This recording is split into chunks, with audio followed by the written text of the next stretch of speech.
Okay. So, Half-Life 2. We tried to do a little bit of a send-off with the original Half-Life and do Uplink, but that was not working. So here we are, and we'll take a look at this game. Now, with Half-Life 2, again, this is a game I played a long time ago. I played this when the Orange Box was relatively new. And I don't remember when the Orange Box came out, but it was a while ago. Let me take a look. I'm going to get the in-game volume down just a bit, because even knocking it down to 50% from Windows is still a little bit high. So it's been a very long time since I played this, and I've only ever played this game the one time, plus the 2 episodes after it. So I feel like it's going to be sort of a fresh experience, but I've held this game in pretty high regard ever since I finished it. I did think it's, kind of set the standard for kind of a modern first-person shooter for me in particular. But yeah, very much enjoyed it. It's just, I've only ever played it the one time, so it'll be interesting to kind of delve back into. But we're coming off of the original Half-Life playthrough on PS2 and the expansions we did on PC. So, good opportunity to get into the second game here. So, let's go ahead and boot it up. I guess those are chapters. I think that's what it says. Yes, that's what it says. Okay. Nah, we're just starting from the beginning. Should be fine.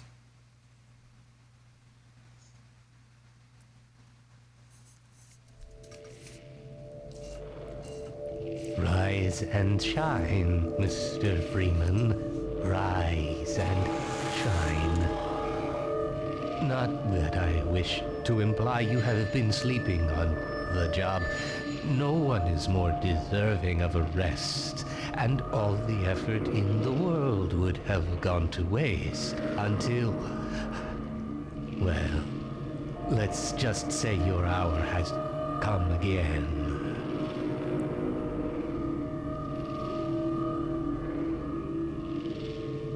The right man in the wrong place can make all the difference in the world. So wake up, Mr. Freeman. Wake up and smell the ashes. Wake up and smell the asses. The game is still very loud.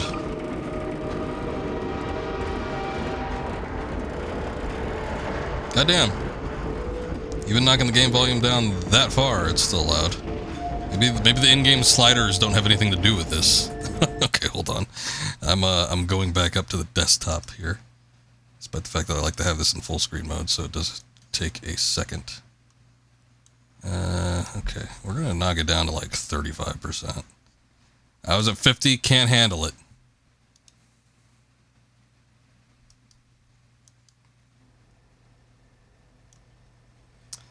Oh, you know what? Yeah, I guess you're right. I'm so used to games not needing to apply it. Well, whatever. I already knocked it down from the main desktop. So. Let's see how this goes. Point insertion. So, last we left off, Gordon Freeman. We were given the opportunity to step through the portal for some future mission or face a battle that we could not win. I didn't see you get on. I chose the portal. This is my 3rd transfer this year. Well, lucky you. End of the line. Hello there. What's going on, Mythical? Welcome. Good to see you. Welcome to City 17. You have chosen, or been chosen, to relocate to one of our finest remaining urban centers. I thought so much of City 17 that I elected to establish Look, a my Vortigaunt. administration here, in the citadel so thoughtfully provided by our benefactors. I've been proud to call City 17 my home. And so, whether you are the here only to ones stay on that or train? passing through on Yeah, your way to got a problem. Overwatch stopped our train in the woods and took my husband for questioning. They said he'd be on the next train. Guess they lied. General Kenobi. Of course. Also just playing some BG3, so I was streaming. Well, thank you for popping in. I'm not sure when that We're getting into Half-Life 2 since Uplink wasn't working, so. I gotta say, especially back then, when I booted up the Orange Box, but, I mean, kind of regret not playing the original Half-Life first, because jumping from the original Half-Life to this, boy, definitely would have taken you aback, just given the visual and technical upgrades. But I was blown away by the visuals with Half-Life 2. Just even playing the Orange Box version, first thing. And, it doesn't hold up quite as much as it did when I first played it way back when in 2009 or whatever, but still looks pretty solid. Uplink upstinks, of course.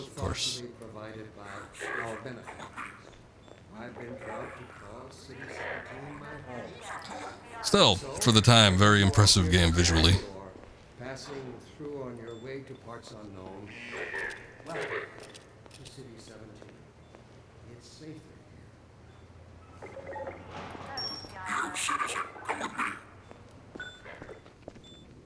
This better be important. This must be a mistake. I got a standard relocation coupon just like everybody else.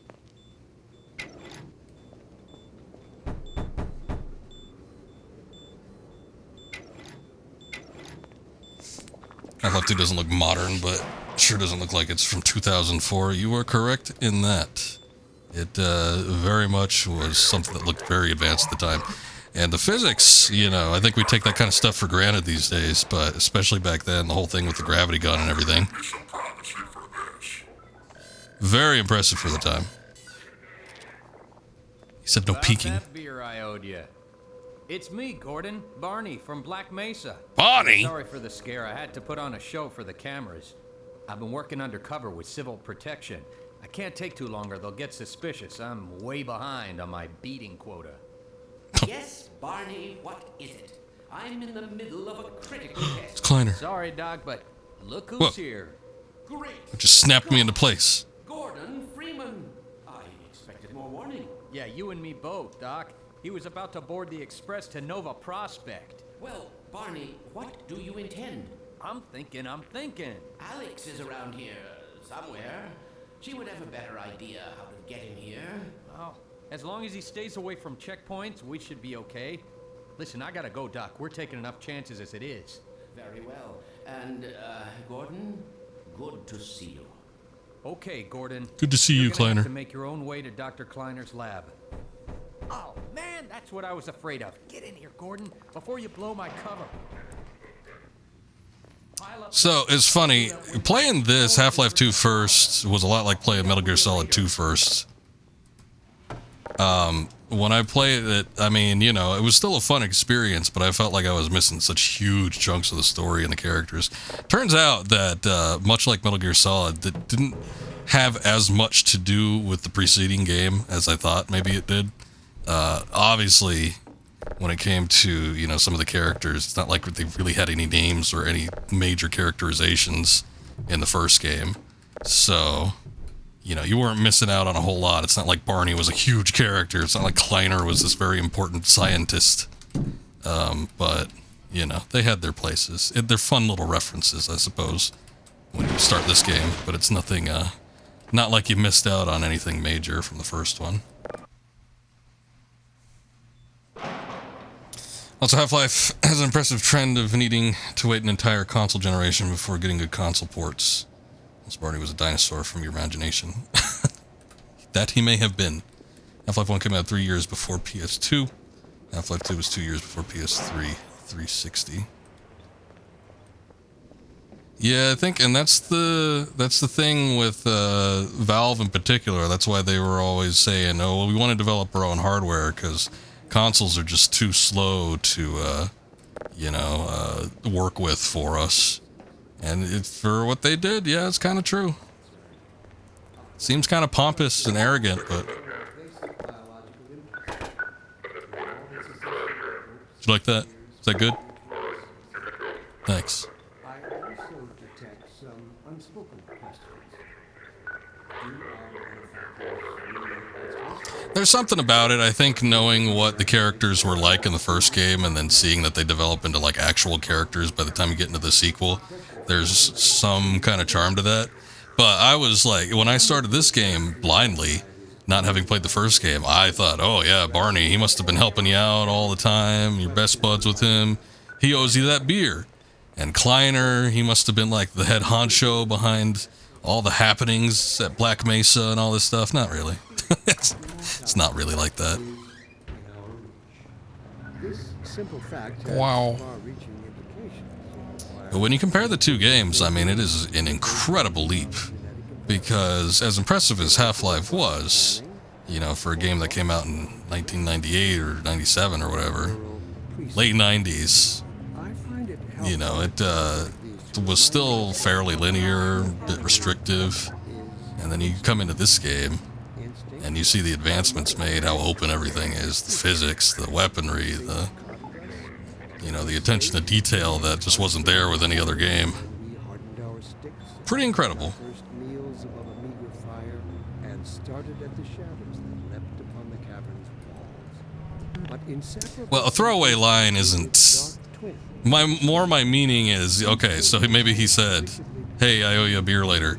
My meaning of that is not that he said the line, it's more that he had no character before, and now he kind of does.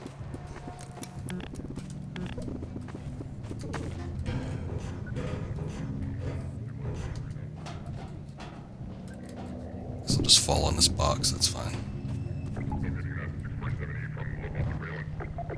Look at that.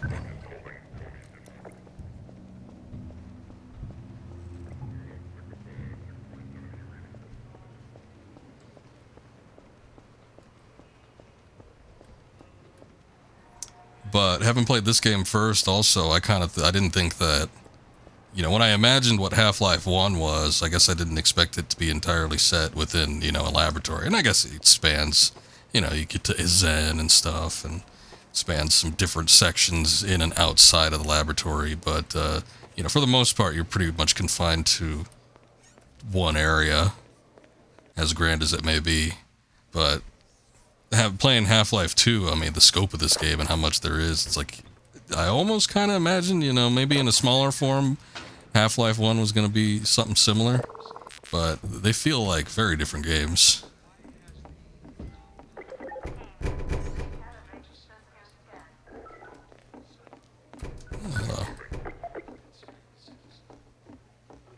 I'm just going to walk into your room. Is that fine? Oh, I thought you were a cop. He's one of us. Look at him down there. I told you they'd be coming for us I next. was going to say, what am I wearing right now? Wrong. unspoken questions. Do our benefactors really know what's best for us? What gives them the right to make this kind of decision? Cool car. Will they ever deactivate the suppression field and let us breed again? Let us breed again. We can't breed? I can't take it anymore. Everything's gonna be okay. What are we going to do? We'll think of something. Guess I'm not wearing the HEV suit. When is it all going to end? No flashlight. G-Man lied to me. He said I earned it. Detected in your block. Cooperation with your hidden condition. Lie. Permit full ransom reward. In here. Head for the roof. There's no time to lose. Alright. No breeding. Boo!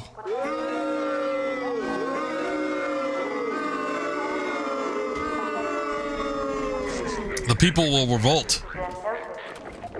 I'm revolting by running right now.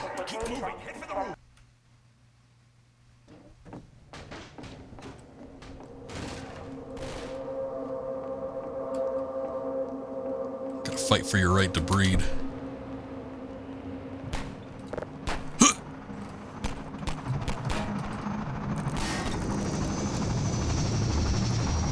It's a run button, right? Maybe not.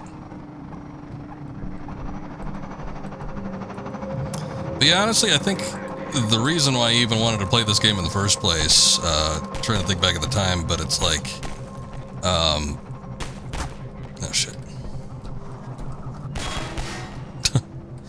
G4 had just kind of hit kind of around that time. I think like Tech TV or whatever it was prior to that was around for a handful of years after, but I had just gotten G4 and it was like, you know, this channel that covers video game news and shows a bunch of new video game stuff. So I thought, shit. God damn it. No, you don't. Oh. That was scripted.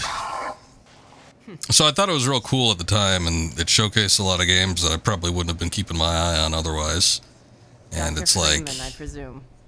you know, when you're in, I don't know, I might have been in middle school or something at the time, it's like you and your friends all talk about kind of the same stuff.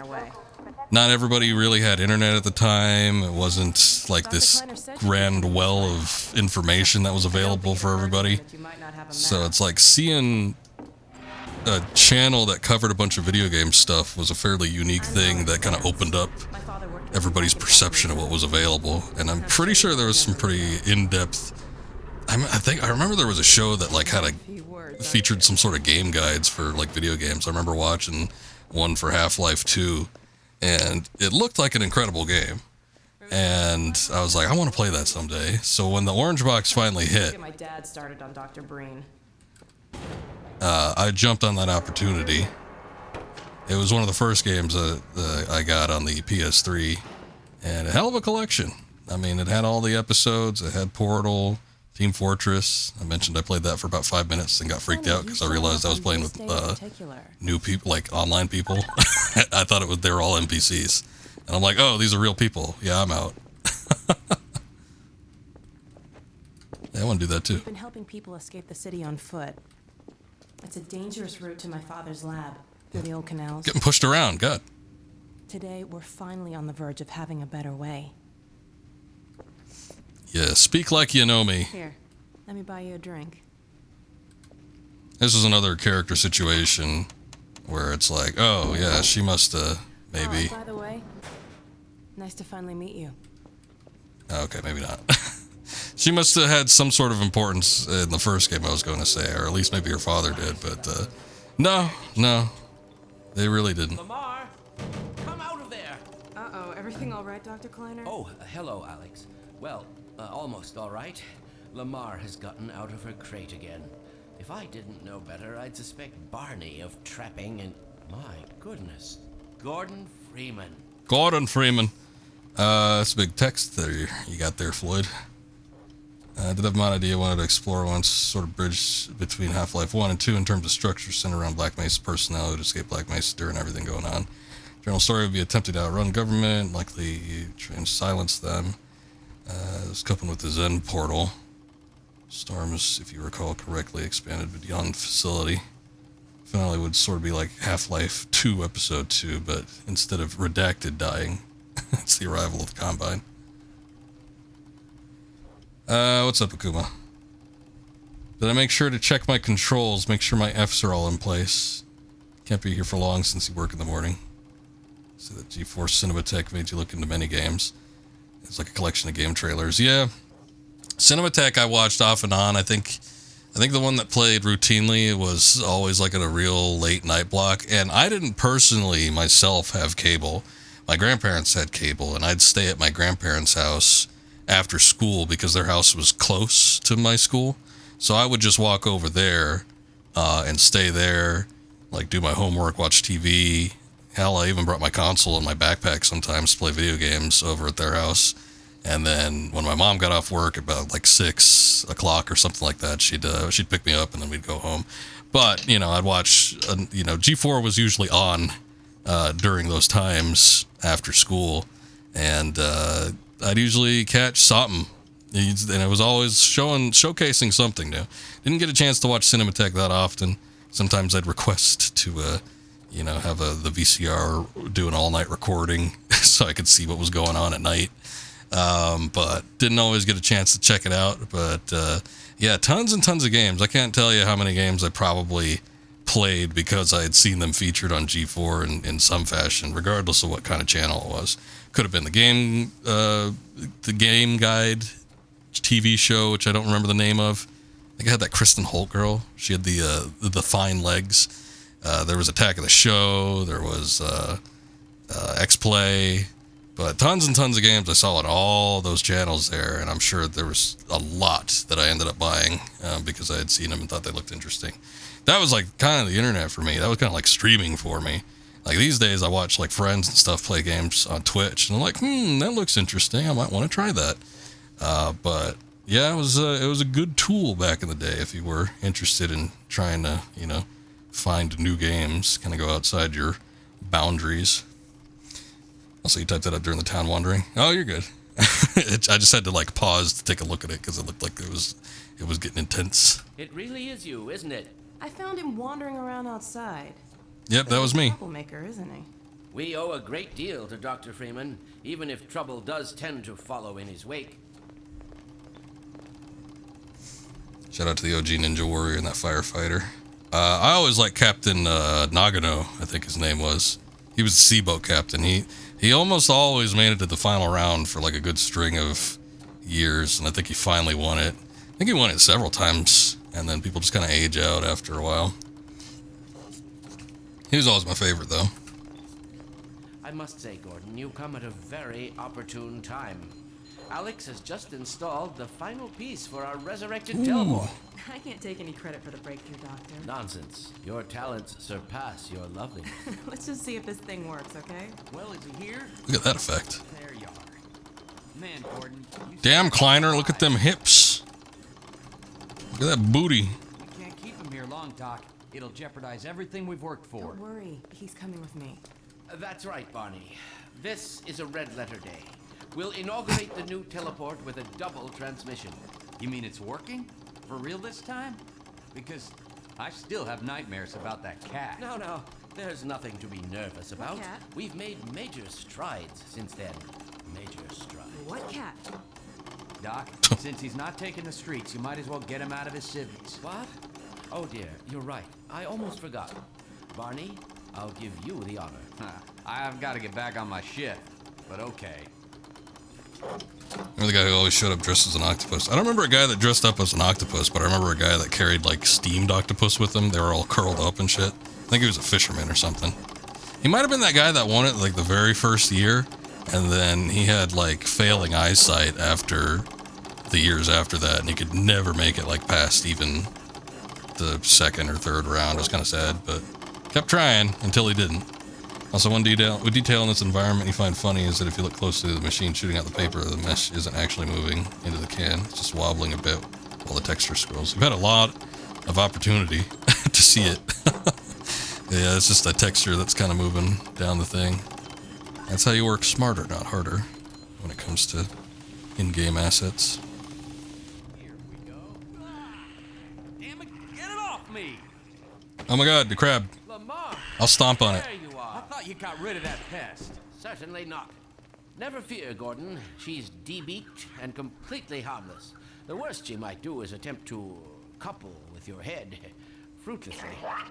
Get that thing away from me! Here, my pet. Hop up. No, not up there. No. Careful, Lamar. Those are quite fragile. Oh, fie. It'll be another week before I can coax her out of there. Yeah, longer if we're lucky. Barney, you're not an animal person.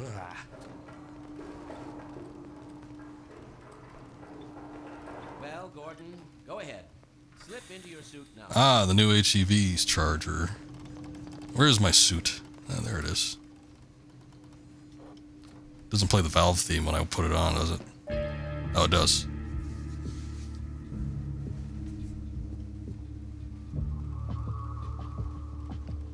I've earned it. Hey, Jab, you love when people do those kind of effects in your unnamed mod. You did a similar thing for gravel pouring off of a conveyor belt. Yeah, you gotta find like visual trickery in a lot of cases in order to save on like Fits you like a glove. assets. The glove parts do. I've made a few modifications, but I'll just acquaint you with the essentials. Now let's see. The Mark V hazardous environment suit has been redesigned for comfort and utility. Oh dear. Doc, we don't have time for this. At least get that suit juiced up, Gordon. Good idea. There's a charger on the wall. I've Taking modified that with your me. suit to draw power from Combine energy outlets. Combine? Plentiful wherever they patrol. Meanwhile, let's get this show on the road. Also, considering how big of a, presence the Combine had here, I would have thought, I'm pretty sure I was thinking that they must have been like a huge force in the original Half-Life when they didn't even have any sort of presence. Unless you consider G-Man, but...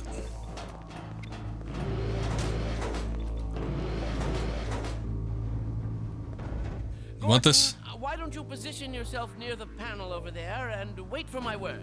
Isaac, are you there? Yes, Eli. Bit of a holdup on this end. You'll never guess who found his way into our lab this morning. Hi, Eli. That's not who I think it is. Oh, yeah, it is. Indeed it is. And it's our intention to send him packing straight away in the company of your lovely daughter. Are you ready for us, Dad? We're all set on this end. Then let's do it. Let's see. The hell is that? Field flux should self-limit, and I've clamped the manifold parameters to base and LG orbifold. Your favorite dumb tricks you've done. Don't know if you noticed. Sometimes in the OG Half-Life games, NPCs wobble and flicker when they're moving platform. In a long sequence where you're on an elevator with someone, so you prevent the bugging elevator to move. Surrounding areas move around you. Ah, yeah. So, fiddlesticks. What now? Doctor, the plug. Dear me, you're right. Got it. Excellent. You gonna let Gordon throw the switch? Gordon, go right ahead. Very good. Final sequence. Commencing. Here. Now. Take it. Can't look. Okay. Oh, the cactus didn't go. I'll take it with me. Well, did it work? See for yourself. Hey, Doc. Thank. It's a clone. My relief is almost. Welcome back from the ad. Fantastic work, Izzy. Well, I can't take all the credit. Dr. Freeman proved an able assistant. Let's go ahead and bring Gordon through now. Right you are. Speak to you again in a few moments. Good job, Gordon. Throwing that switch and all. I can see your MIT education really pays for itself. You should have seen me push that crate. Your turn. Gee, thanks. Gordon, as soon as you're in position, we'll send you to Eli's. And not a moment too soon. I'm ready. Excellent. Initializing in 3, 2, 1. Barney, if you'd be so kind. Good luck out there, Gordon. We gotta keep the cactus in the rings, otherwise it won't work. Check you, Gordon. Bon voyage, and best of luck in your future endeavors. Final sequence. See ya, Kleiner. The hell? What is it? It's your head, the freaking head hopper. Lamar, Penny, no! Down. Oh no. Is Lamar with him? Forget about that thing. Oh no, the cactus! It fell onto the ground. Along with a bird. Something's drawing him away. What's the meaning of this? What's up, Breen? Who are you? How did you get in here? You don't remember me? Hand me the cactus, Barney. It's imperative. Don't worry, Gordon. There he is. Oh, we're losing him again. The man I saw. I'm all but certain it was Gordon Freeman. Son of a bitch. He didn't come through. Then where is he? Behind you. Shut it down. Shut it down. Gordon, you must get out of here. Run! Get down out of sight. I'll come find you. Let's not think about the semantics of teleportation. I do think we need to discuss it. Oh, okay. I guess Gordon is not that strong. I can't chuck barrels at the cam bots. Alright, Barney's gonna have to take care of the cactus from here on out.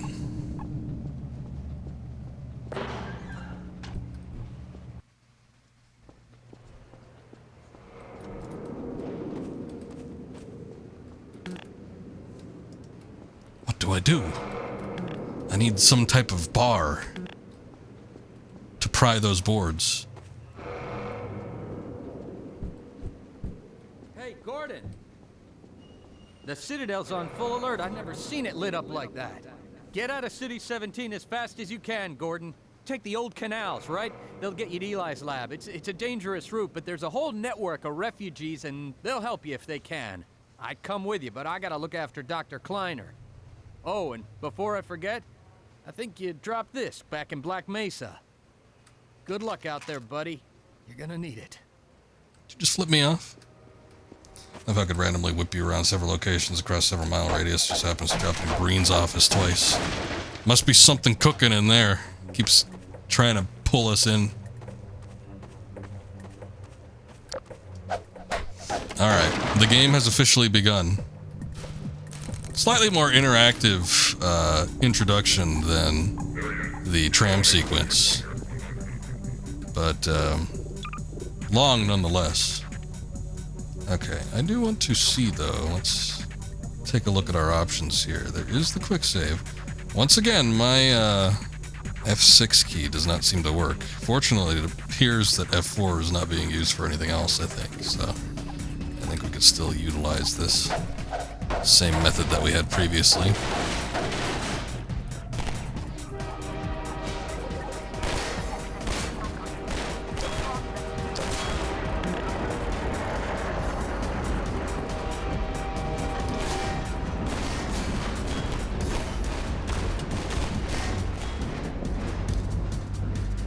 Adding G-Man as part of the plot is so useful for any contrivance the game pulls, can be reasonably explained by pulling the strings.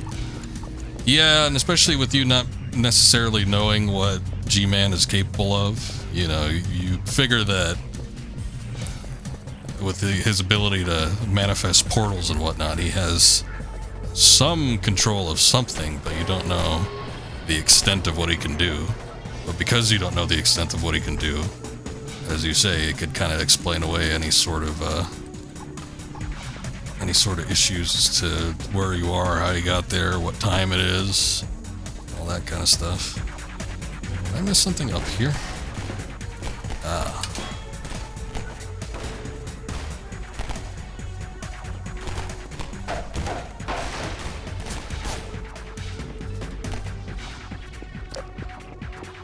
Much better flashlight than the original Half-Life also.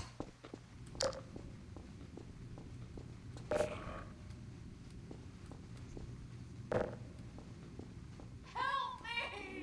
Stop! What are you doing to me?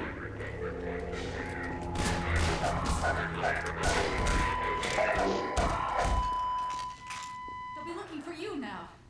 You'd better run. There's nothing else you can do here. Alright. Sorry about your friend. I only wish I could have chucked that milk canister sooner.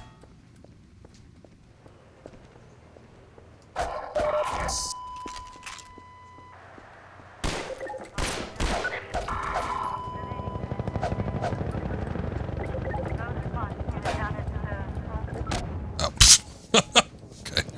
Ah!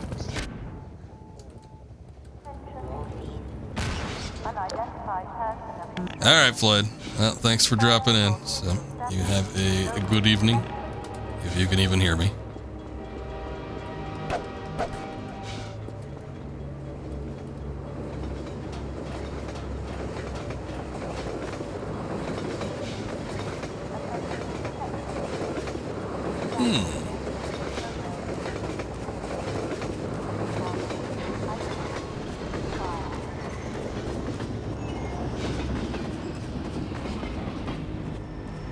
Ah, it stopped.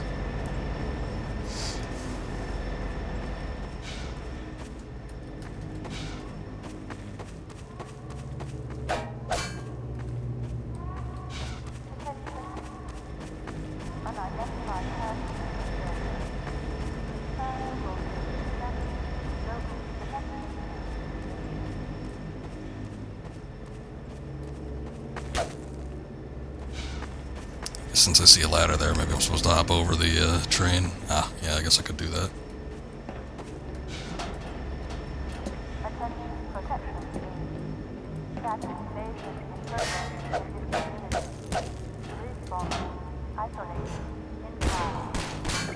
Whoa, whoa, whoa, okay.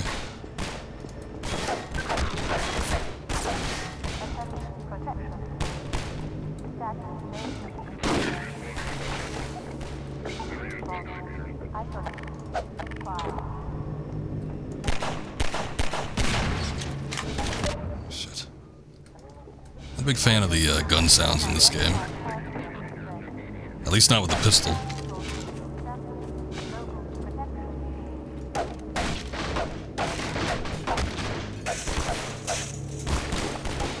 Where are they hitting me from?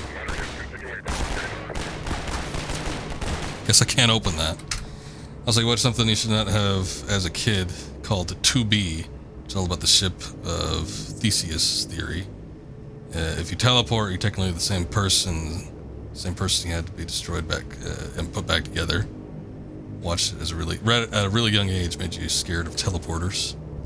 I mean, it's a good thing that we don't actually have any teleporters to be afraid of, but yeah, it does throw the concept of the teleportation theory in science fiction for a pretty big loop. You know, there was always the thing of Bones and Star Trek not liking the transportation system. I think at some point, I don't know if it was ever clarified, he always said, you know, I don't like your atoms being scrambled together and reassembled and put back together or whatever. But he, I think in some other later media, they kind of had that conjecture that, yeah, you're just being copied and, you know, you're not like the true you.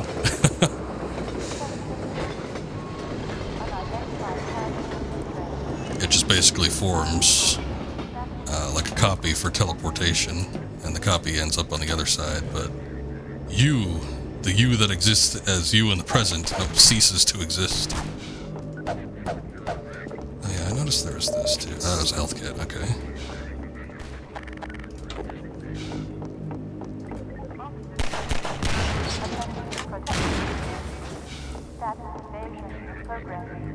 So what is up with this?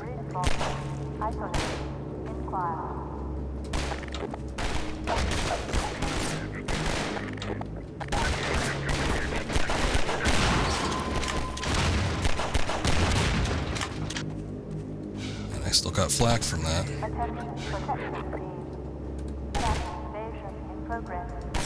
Oh, you can't shoot while you're zooming in? That sucks.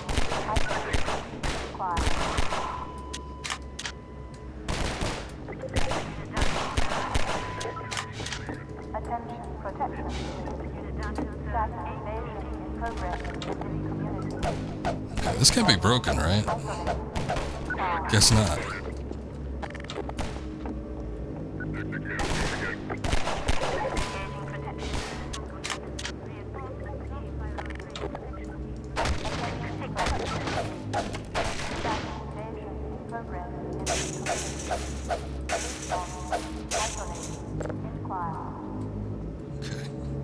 I thought I tried using the interact button. Clearly I didn't. Maybe I was at a bad angle or something like that, because I know I pressed it.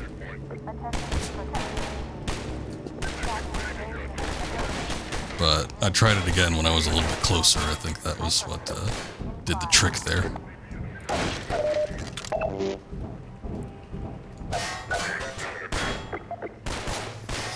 You remember the short ends with the woman willing to use... Hold on.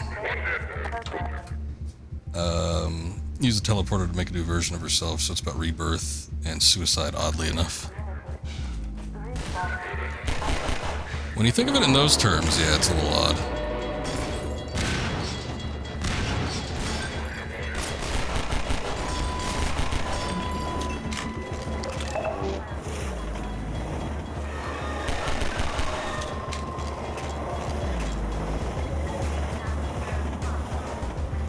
When you think about the application of, like, the transporter, you know, it's basically just a standard teleporter in Star Trek. You know, they treat all the oddities that happen with the transporter so nonchalantly. In some cases. Sometimes there are like horrifying accidents and, you know, they'll treat it with the respect that it probably deserves. But also, you know, you think back to the original series and like the transporter creating a copy of Kirk that was evil. And it's like, well, clearly there's something going on here that might lend credence to the fact that, you know, the copy theory having some kind of prevalence, but nobody ever thinks or talks about it that way. And, you know, it's not a 50-minute TV show from the 60s. They're not going to be discussing those types of aspects, but when you try to apply like harder science fiction logic to it, it does make it seem kind of funny. But even like some morality segments, and you think about some of the other stuff that happens with transporters in some of the later Star Trek episodes, like when Riker discovers his clone, his transporter copy.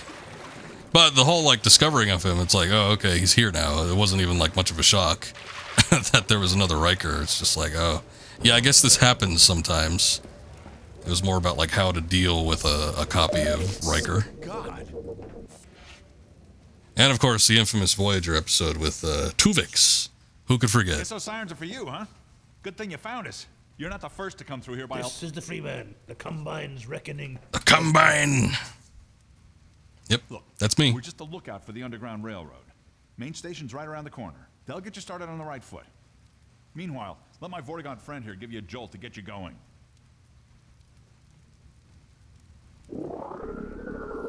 I was also shocked, talking about the comparisons and having played Half-Life 2 first, but I was shocked that the Vortigaunts were not allies in the original Half-Life. Civil protection catches you down here, it's bad news for the whole railroad. We serve the same mystery. Good. Hit the road, Jack. And don't you come back.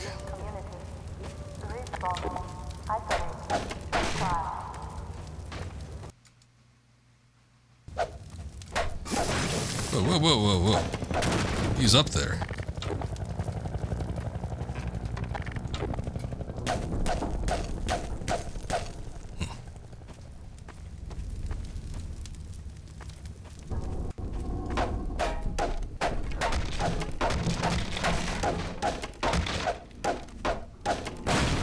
Ugh.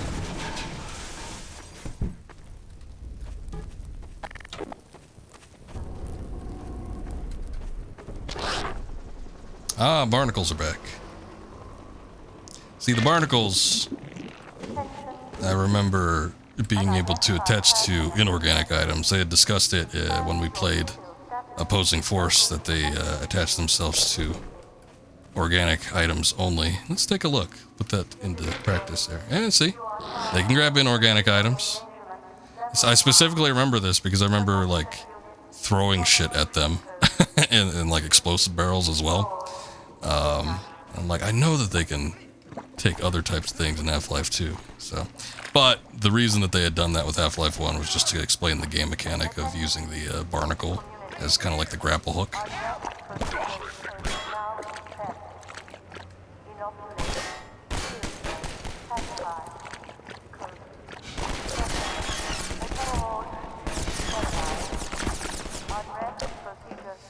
Tempted to know what other series have done teleporter plots like Star Trek or 2B.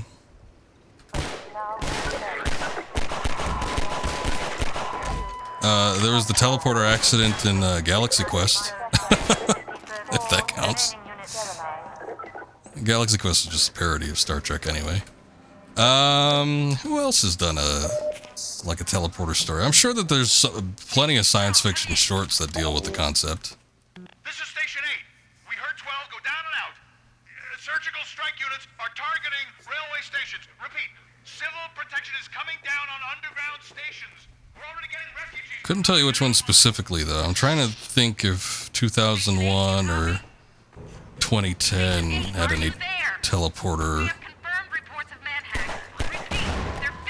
things, but I don't think they did.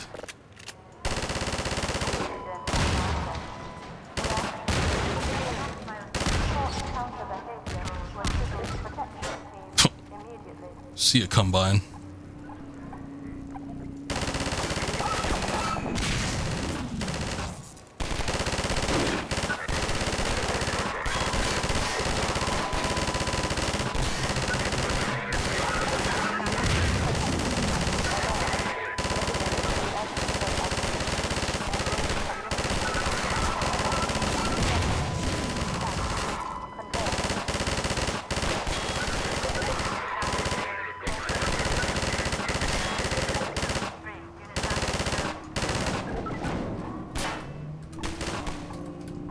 Ugh.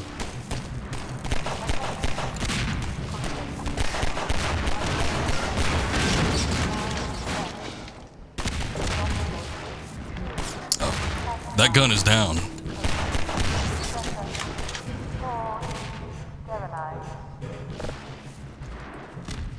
There was that,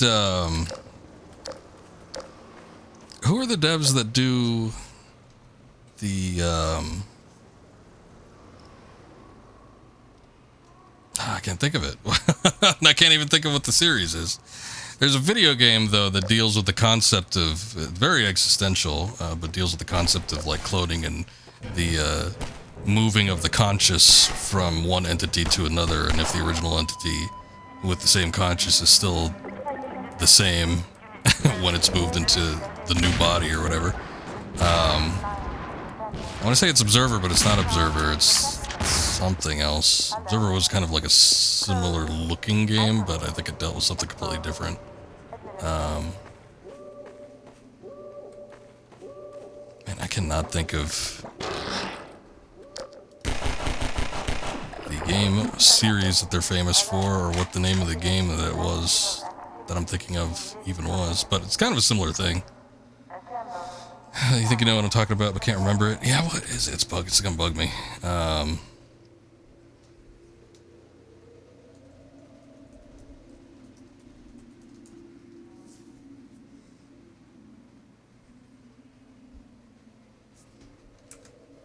Hold on.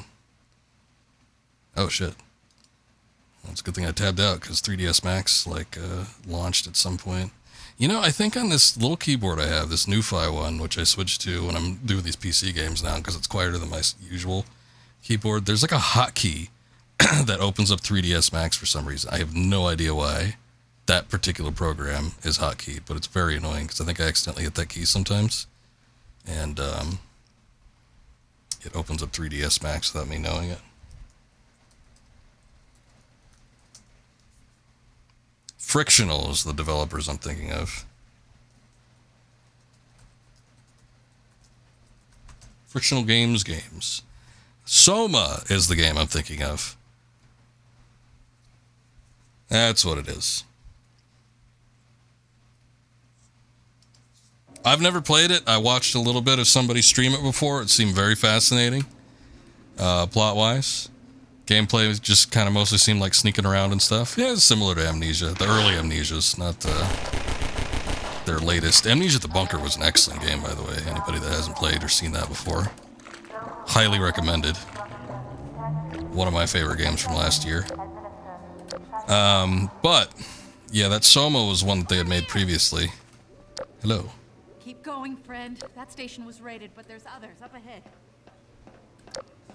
You were thinking of something else? Soma had the plot that I was talking about. Observer, I had mentioned offhand. I said it. I might be thinking of Observer, but I don't think it's that one. Observer was something else. It was kind of like a cyberpunk, I think kind of like a detective type game. Very different. But, you know, it was a PC type game that had sort of like horror elements and stuff.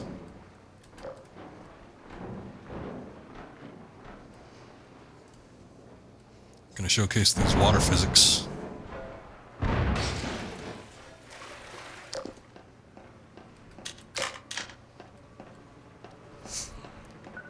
However, the theme of like existential dread seemed to line up very well with Soma. Not necessarily in, you know, like the teleporter sense that we were discussing, but sort of a similar type of feeling, I suppose.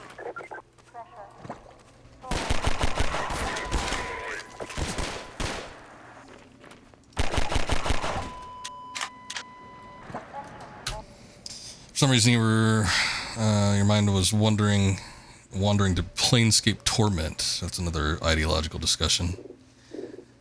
I know that game. I could picture the cover of it in my head, but I have no clue what it's about. I've never played it myself. I think it's usually in my recommended when I boot up like GOG or something. Those are not explosive. Well, actually, that might not mean anything, though. If I could get up there, it doesn't look like I can. Oh, yeah, okay.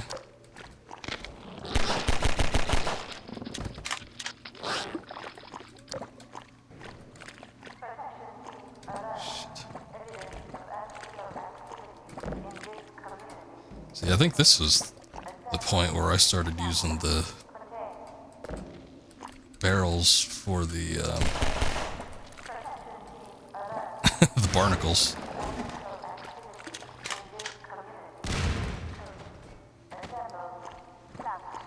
And now they are all dead. Or at least most of them are. Boy, we are just slipping and sliding around down here. This place is very goopy. Without giving it away, it's about immortality and all the actions that would come with. Sounds like an interesting concept.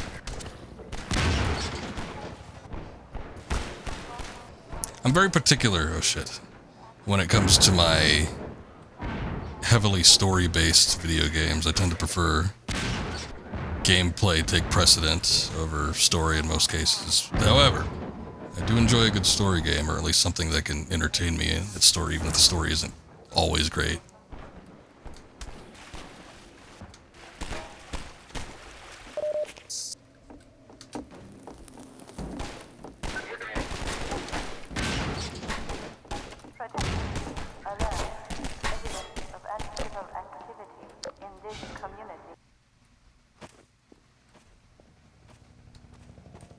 What's this?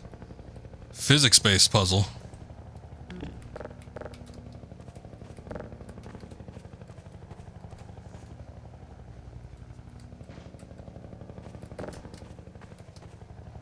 Back in 2004, this would blow the average gamer's mind.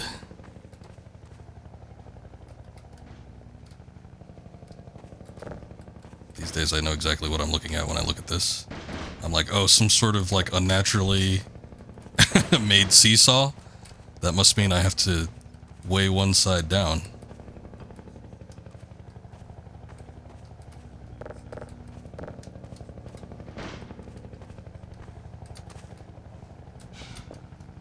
Shit. Alright. Maybe one more cinder block ought to do it.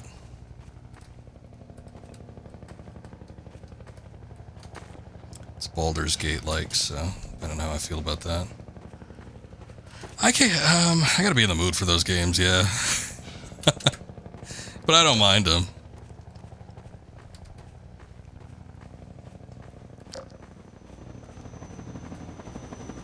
Okay, probably don't want to be standing here when that lands.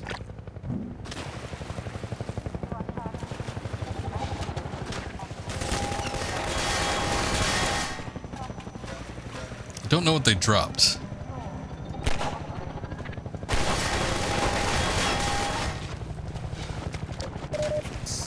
Oh, that was a health kit.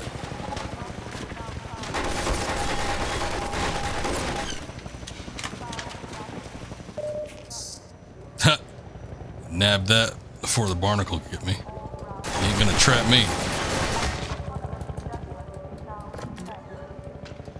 Get out of the way.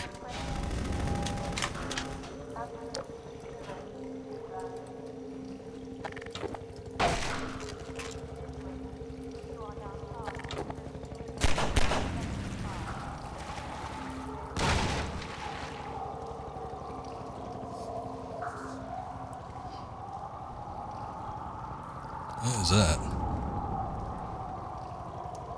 There are things down here, but I guess I don't need any of that. Seem like health kits, maybe. Oh my god, there's also a skeleton.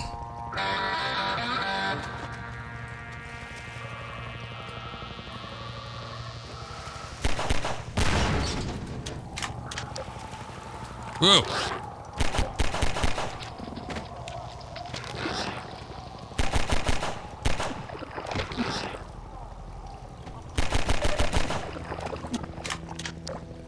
Used up all the explosive barrels. Well, there's the one down there, but I don't know, feel like if I want to actually go down and grab it.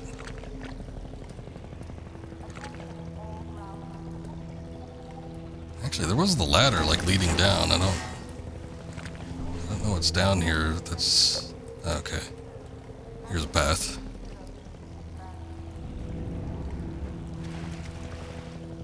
Shit.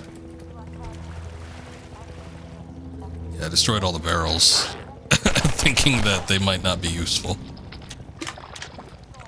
Clearly I was wrong.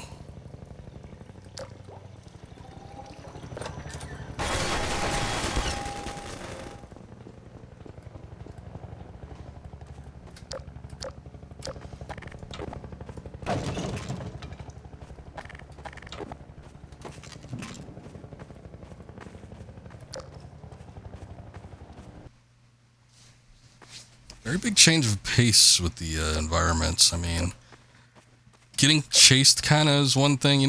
I guess you never really get chased in the original Half-Life, so it is somewhat different. But yeah, like the fact that you're being pursued, you're going through all these urban environments, you're ducking undercover into like sewers and stuff like that. It's like, looking back on it, I do like that they changed things up quite a bit between games. Looks like you're gonna be the last one through. Be glad you're not the guy they're looking for. Poor bastard doesn't stand a chance. Sounds like they're calling in every CP unit in City 17. Yeah, that still would be me, Now they're flooding the bud. areas up ahead with manhacks. You better get going before they sweep through here. Oh shit! Too late!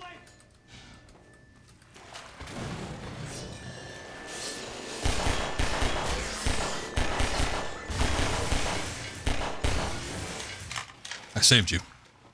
That was a close call. Thanks for your help. No problem.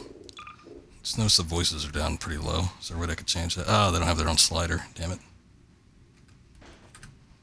We can put captions. Subtitles, dialogue only. It isn't safe here. Oh, actually, are the subtitles? Well, Floyd did mention something about the font able to be scaled, so hopefully it will.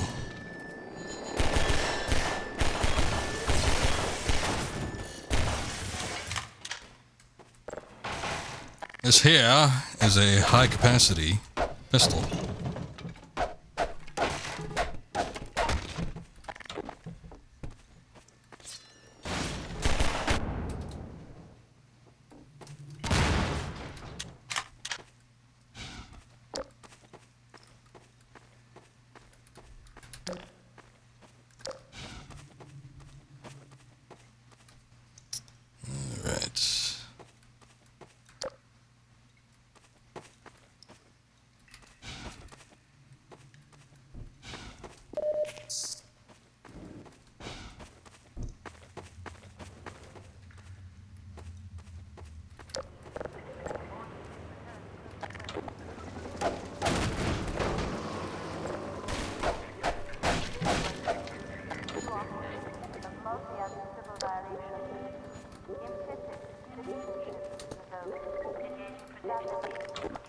Hello. Hello.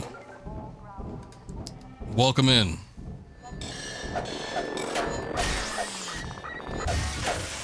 Assuming that's Honto, but I don't know if my chat's frozen or what. Hey, huge fan of the stream. Well, glad to have you here, newcomer.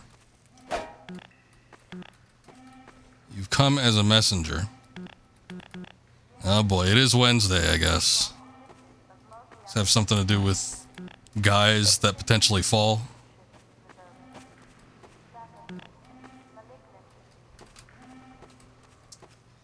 Alright, yeah. I'm only like an hour and a half into my stream. Granted, we did have maybe 30 minutes of complications prior to that. But still, that just means that I'm probably going to be streaming for a bit longer. Yeah, been drafted. Well, let them know I'll probably be able to come on maybe a little earlier than the last time we hooked up. But I still want to do a bit of this. What time is it? It's 12 a.m. for me. I'm just going to shoot that guy in the crotch a few times. That should quiet him down.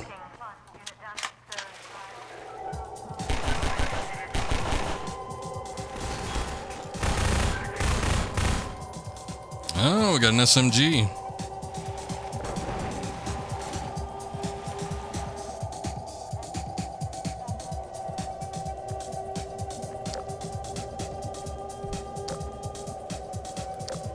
I want to hook up, but a little later. Yeah, I could probably do some Fall Guys.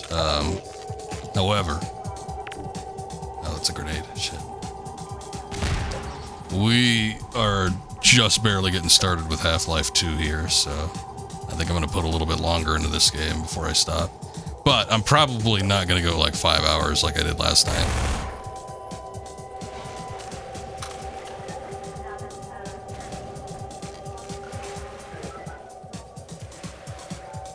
a fan of some kind. I guess maybe that's not the right word since it's underwater. A propeller.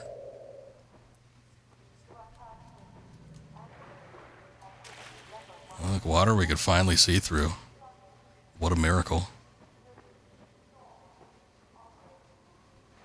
Water like that was pretty impressive for the time. I think the first time I saw like see-through water and like physics like that was probably Elder Scrolls Morrowind. Which, I mean, that, heck, I played the Xbox version of that game. That was relatively old, so it's kind of impressive the way it looked, despite its age. Oh shit. I'm like, why can't I move?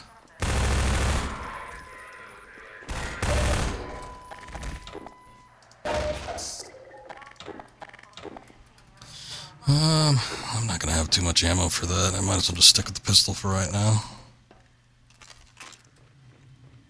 Well, maybe I'll get new ammo since I'm killing some of these guys.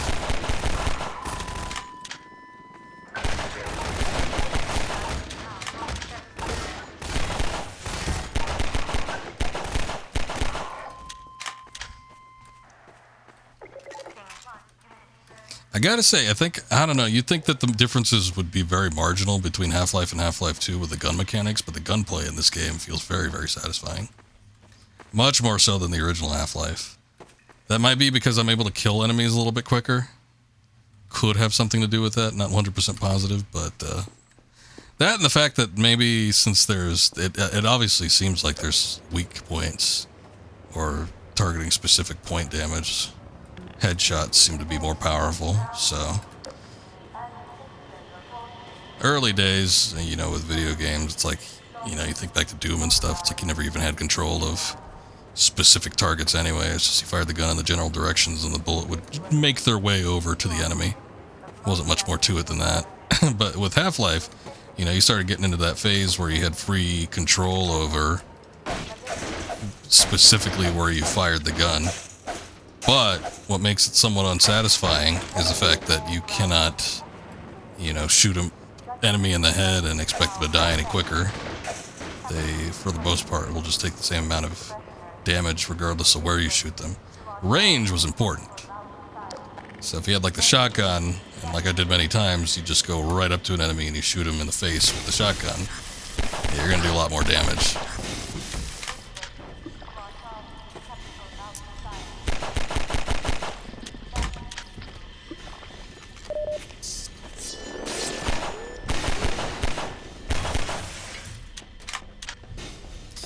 But shooting an enemy in the head over, you know, the body or legs or whatever like that, not going to do anything for you.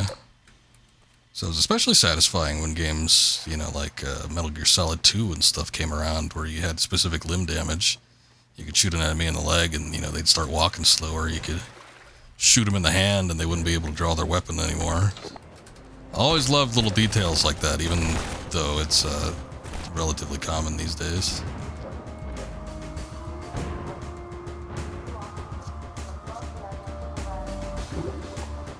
Oh, damn. Oh. I was like, those barrels are still exploding. No, it's the oxygen.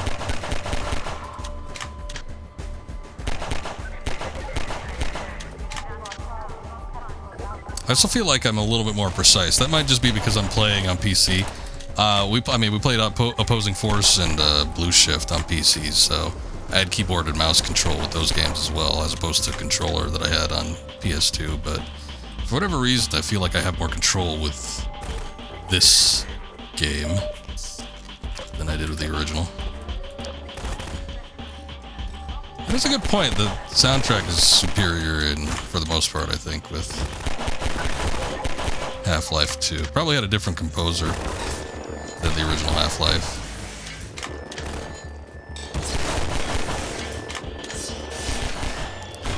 More fitting to the action, I think. There's also the problem with Half-Life 1's soundtrack in that you don't always get a soundtrack for a lot of the segments. There's going to be a lot of moments where it's going to be more mute and just reliant on the sound effects that are around, and that could be a little bit I don't know if off-putting is necessarily the word, but it's a little jarring.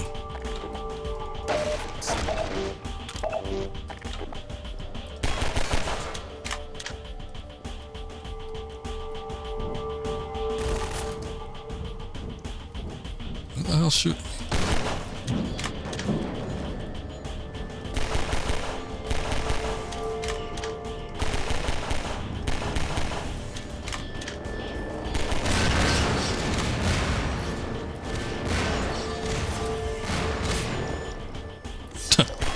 Survived that, eh? I'm surprised I survived that.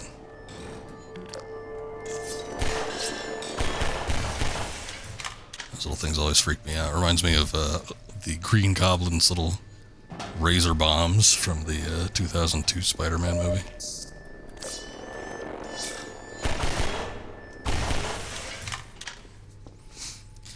I can imagine getting cut by one probably wouldn't feel that great.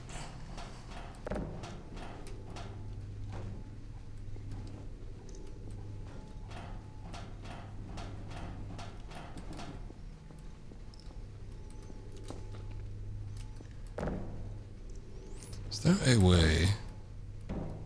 Okay, that works. Spider-Man come out to play?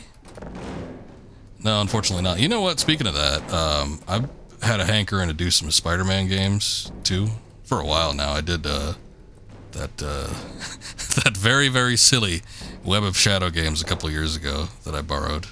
I still gotta send that back to Daler. He's the one that lent that to me. He's like, you can keep it. I've had my fun with it, but I feel guilty like hanging on to it for so long. So I'm gonna give it back to him at some point. Probably send him some other stuff too. But we played Web of Shadows. The game was interesting. It wasn't that great though. Has a very nice combat mechanic though. I must say, kind of almost feels like a DMC type of combat mechanic, but with Spider-Man moves and stuff. And I did like the symbiote usage in that game. Probably even more so than Spider-Man 2 that came out last year. Just kind of felt a little, you know, as far as the gameplay mechanic is concerned, it felt a little more impactful. Definitely not in a story sense, though.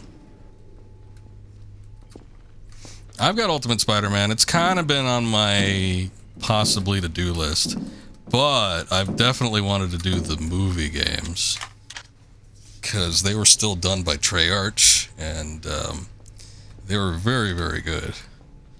You know, that was at a time where every movie had a video game, and most of them sucked. But the Spider-Man games were excellent. You know, Spider-Man 2 set the standard, I think, for a long time for superhero video games and open world even. Obviously, it was borrowing some elements from stuff like GTA, but it incorporated so much new with it, I think it made something unique in its own right. My thing about Ultimate Spider-Man... Well, I got a couple things about Ultimate Spider-Man. One, I didn't like the comics.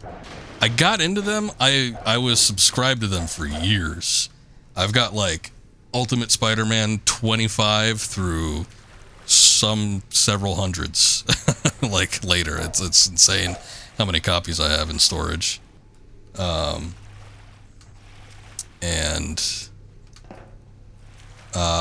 Despite the fact that I have so many of them, I was not a big fan of the comic. I never really like it when Spider-Man's portrayed as a super young kid. Even in the original comics, you know, dating back to the 60s and stuff, you know, he was coming out of high school, but something about him, the way he carried himself, his character, didn't feel like a child. He felt more like a child in Ultimate Spider-Man, which I was never too fond of. I don't think the video game pays as much attention to that, so it doesn't bug me quite as much, but it's still kind of one of those things where it's like, I don't really like Ultimate Spider-Man. So there's that, but I don't hold that against the game too much. I still think the game can stand on its own, despite, you know, the fact that I don't really like the comic book. But the other thing too is, even though the gameplay mechanics are fun, and I like, you know, the Venom segments and switching between and some of the story elements, and you get to see some of the more unique characters in the kind of like Ultimate style, the game felt really barren. There's not like a whole lot of side quests or, you know, side objectives to do like there was in Spider-Man 2. You know, a lot of the extra stuff just comes from doing like trial things. It's weird. It's like you have to do like these time trials where you're just like web slinging around the city at certain intervals. I don't know. Spider-Man 3 was your favorite? What's going on here? Can I not interact with these? I guess not. So I never played the full version of Spider-Man 3. It's funny that you mention it though, because I did pick that up relatively recently. I think I got it I got it this year actually. I got it a few months ago. I was just like on a whim looking at it. I'm like, you know, there's Spider-Man 3 on PS3. I don't own it. Maybe I should look into it. And I bought it for like $25 to $30. I forget exactly. But anyway,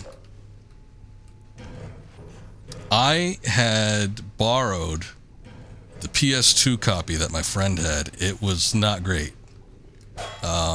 And I must have known it at the time, but I just don't think that we had like 7th generation consoles at the time. But me and my friend, we had the PS2, so that's all we could play. We didn't have PS3s. And the PS2 was definitely like a inferior version. Oh, look, there's that. Oh, you know what? Maybe I dropped these down the bottom instead of trying to go up there.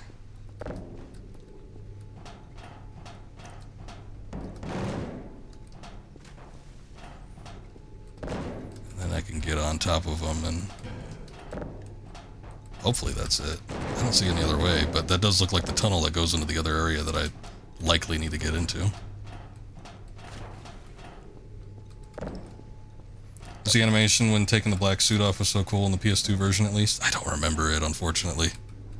But I remember thinking it was fun enough. It felt like Spider-Man 2 for the most part, but it was lacking something, and I couldn't tell you what specifically it was. I do remember the gang thing, which later, you know, I didn't play San Andreas until a lot later, but I feel like they were clearly taking nods from San Andreas, Grand Theft Auto.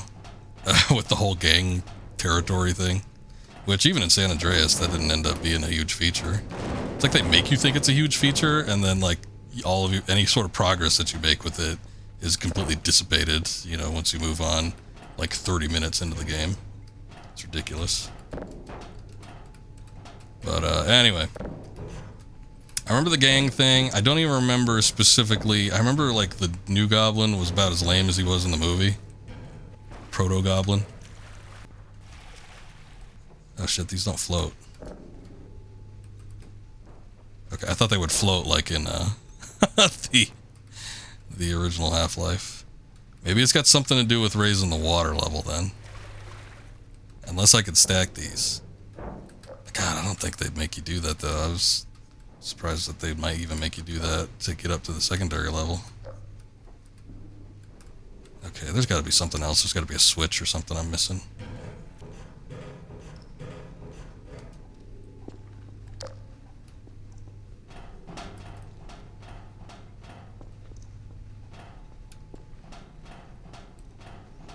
Maybe if you throw in enough barrels, it'll make the water level rise. I got no clue.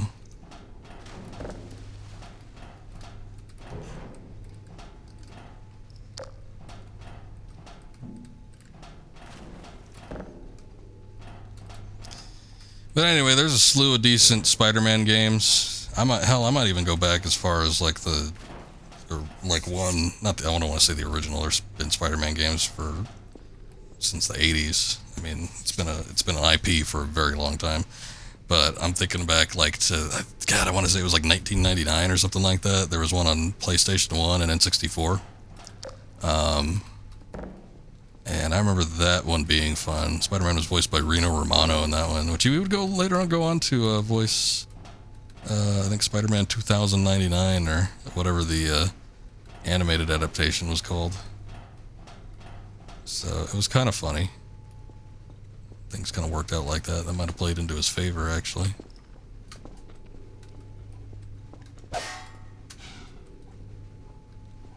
Yeah, I don't get it.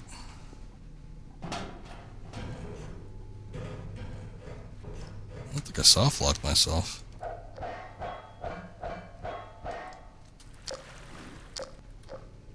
Oh. out of auxiliary power.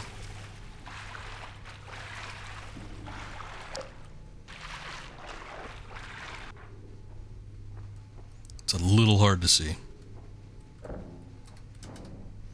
We can maybe do what I did before, though, and like stack these things.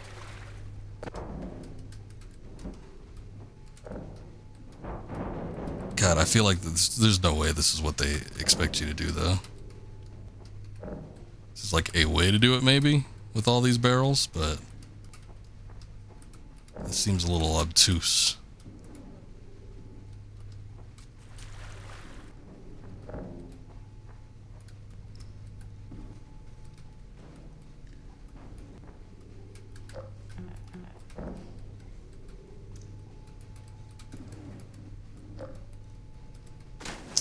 But yeah, at some point I'd like to, oh, that's like, wait, actually that's a lot higher than I thought it was going to be. Shit. I wasn't even really looking at it. I was like, yeah, we could stack barrels that high. I don't think we can. Oh, maybe I was still hanging on to it. I'm like, why did it come down so violently?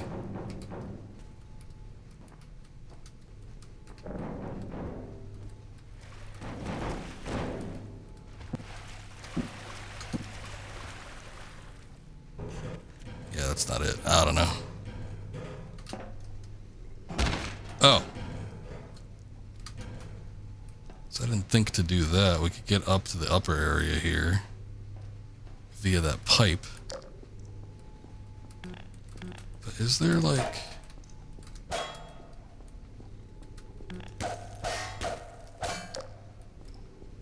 There's got to be a switch or something. I'm thinking there's got to be a way to like raise the water level.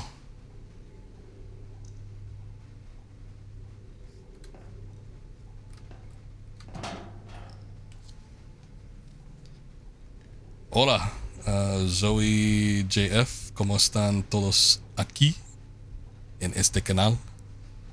I would need to pull out the translator to get that. Is there something in the water? Maybe I missed something in the water. Oh, there's... Ah! There we go. That's what it is. That should be enough.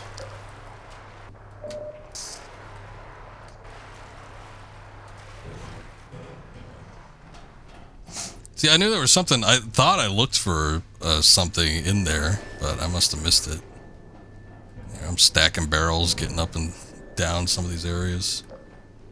I mean, with the reliance on physics, sometimes you could kind of anticipate that might be what they're wanting you to do, but once I took a look at it, I'm like, wait a second. Yeah, that ain't gonna fly here. Although...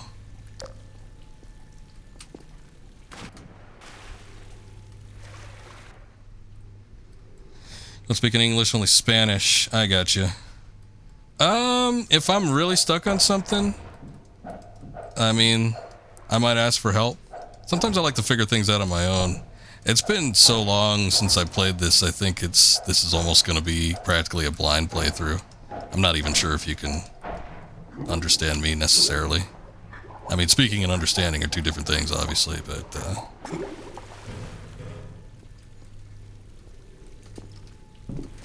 But yeah, if I get really stuck on something, you know, I don't mind a little bit of help.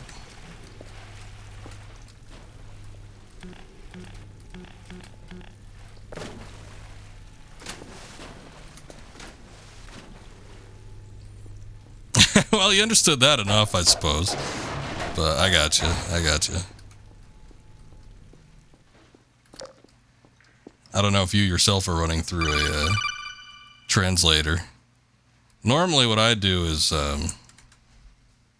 usually if I'm trying to pick up text or something like that, I'll typically run it through, oh god, what is it called? DeepL. But, you know, kind of depends.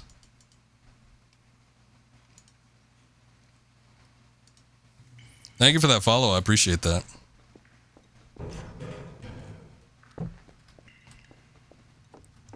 I don't remember Half-Life 2 being, like, super vague with a lot of its puzzles and stuff. But yeah, there's bound to be some segments where I'm gonna end up getting confused.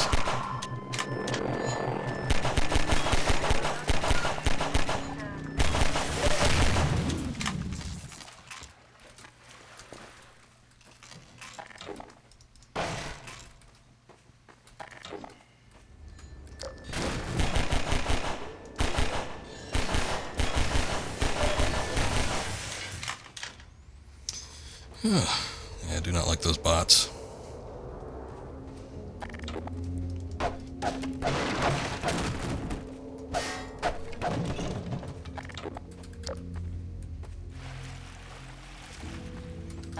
There's the Lambda sign.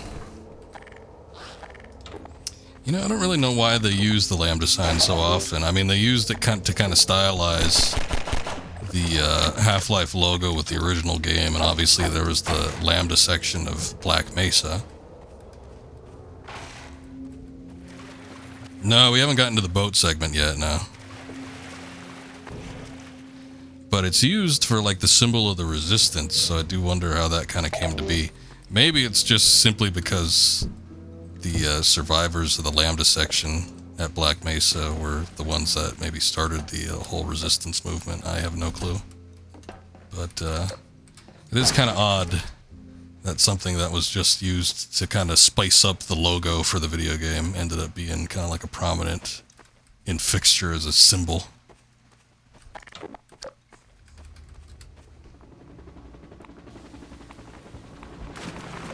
Probably getting pretty close to the boat, though.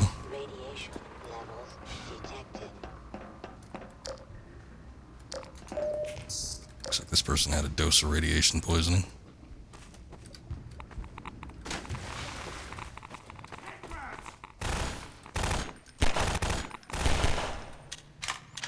Hey, you're Freeman, aren't you?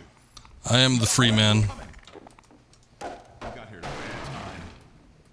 Black Mesa East to Station 6. Do you read? Dr. Freeman is on his way downriver. Lend him the airboat and give him all the help you can. Repeat. Gordon Freeman has returned. It is critical he reaches Black Mesa Yeah, it's me. Better get going now. You got the boat?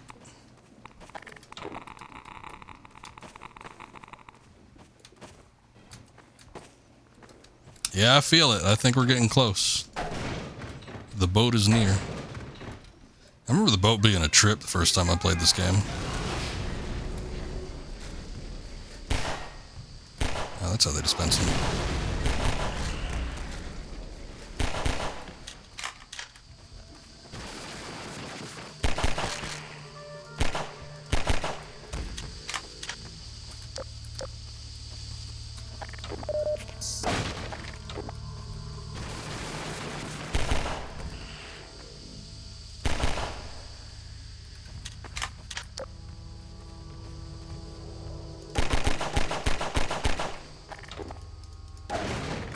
I thought I'd try to see if I could break open the box with just the gun, but seems like it doesn't take too well. Did I save you? No? Damn.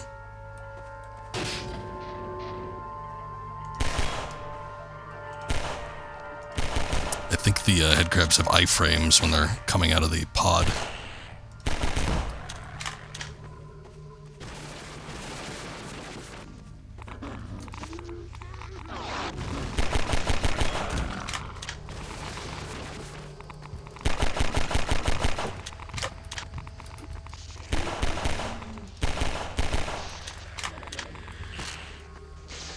Oh shit. Oh.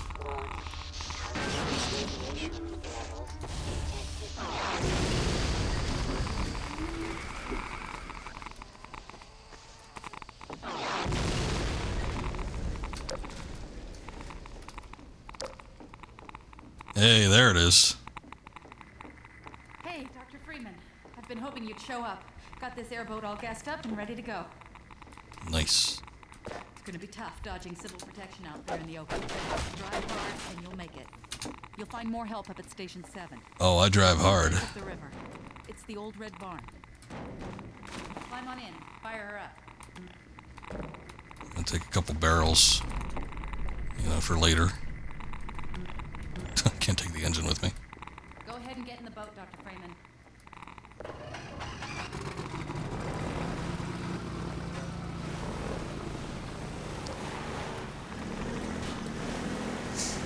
Yeah, I remember this controlling kind of weirdly when I played the Orange Box version back in the day. PC, it's not so bad. I like the... It would have been fun if it had, like, the Warthog controls, where you just kind of, like, point the camera in the direction that you wanted to go, instead of using the WASD, but... It's a little bit flighty, but it's nothing too extreme.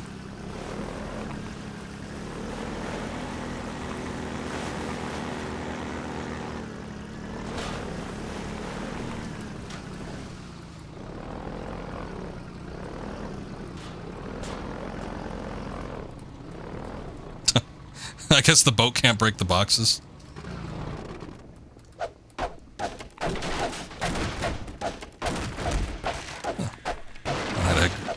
Two of them had head crabs.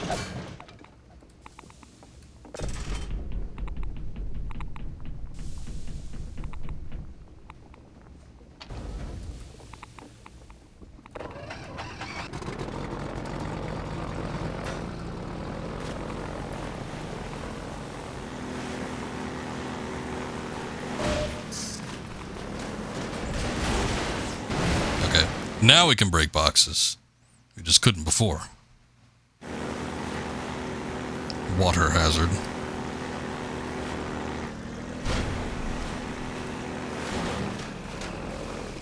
Gotta say, going through this section was pretty crazy, though, especially once you start getting chased, I think, by Combine forces. There were probably other games that had some similar things. I mean, I could even think back to, you know, like the Indiana Jones game or something, where there were vehicle segments where you're getting chased around by enemies and such, but nothing quite to the extent of this. Yeah, the barn in the distance, I see it. Everything felt so much more open than a lot of the other games I had played at the time. Something about Half-Life 2 and, you know, kind of the experience that I had was more free-form than a lot of other games I played. And again, I wasn't like a huge PC player at the time. I didn't really start getting into PC games until around, maybe like 3, 4, maybe even 5 years after I played this game. So it was still kind of a new thing to me.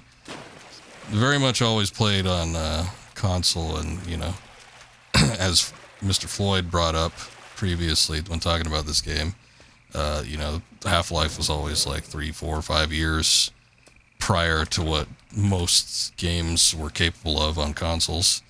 And it wasn't only Half-Life. There was a lot of other PC games that were a lot more advanced and had experiences that just couldn't be provided on consoles. Every once in a while you get something. Specifically like what I mentioned previously with Morrowind. I mean, very much a PC type game. That was kind of surprising that it was on a console.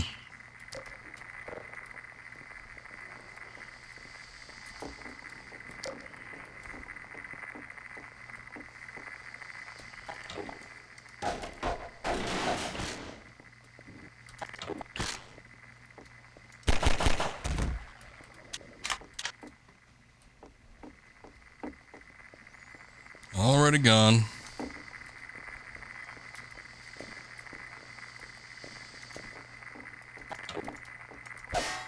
I guess that's metal.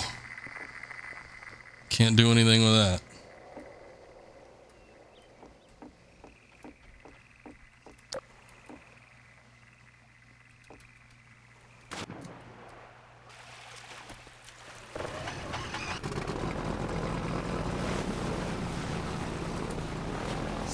Oh, G-Man was visible? Yeah, I wouldn't remember. I'm assuming that if G-Man makes an appearance in this game, it's probably more subtle than his appearances in Half-Life 1. I mean, we could... What is the quick load? F9, huh? They changed the key.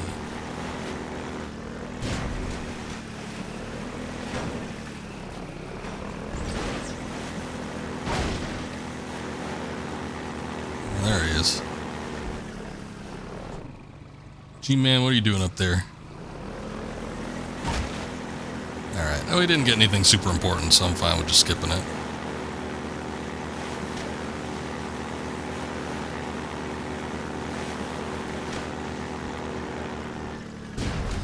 Whatever we picked up in any of the previous areas.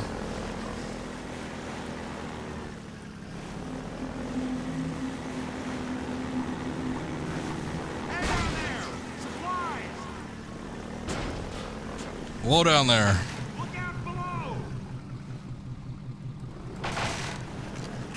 Thank you, citizen.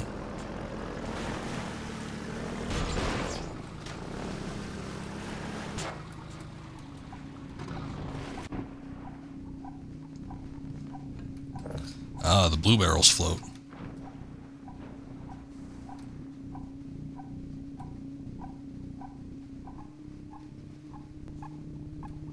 Yeah, G-Man definitely pulling the strings. You were talking about that earlier.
Guess I can't bring it up any.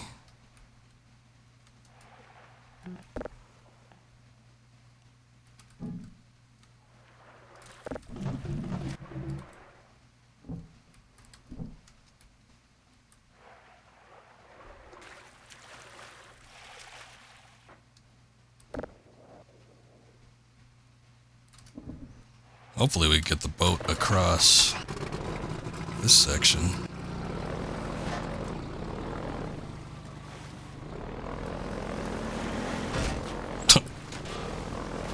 It's a little rough go, but gets the job done, I suppose.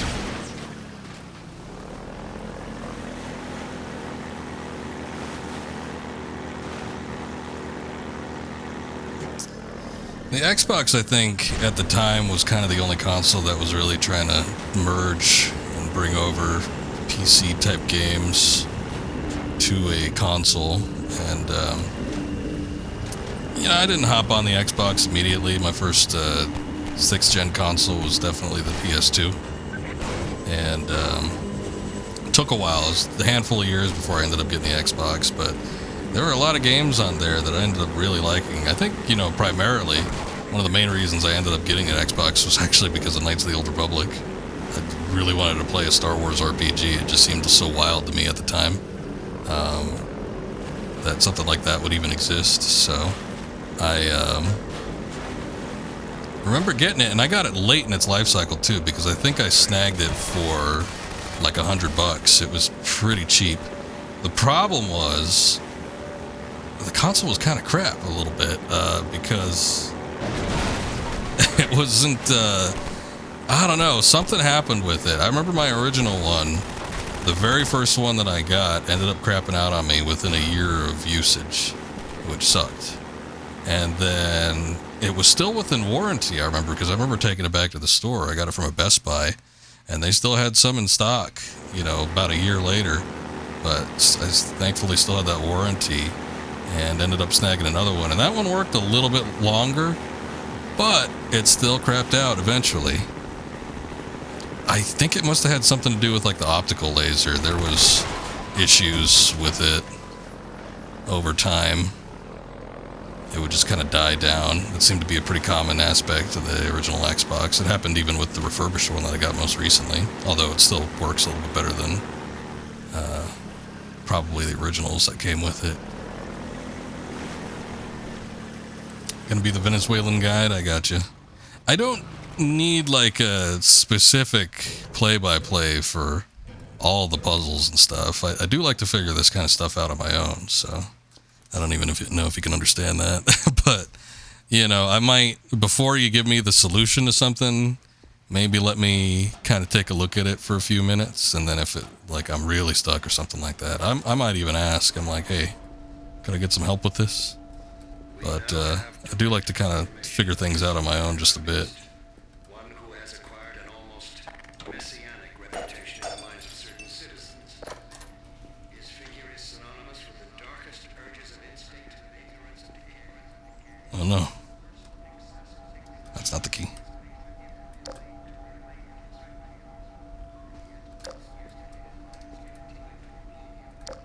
Pretty horrifying. It's since been revealed, and I know it's shown up on all sorts of social media platforms and everything, but Valve got these textures for the corpses off of like actual burnt corpses. So when you're looking at that burnt face there, that is a real person's burnt face.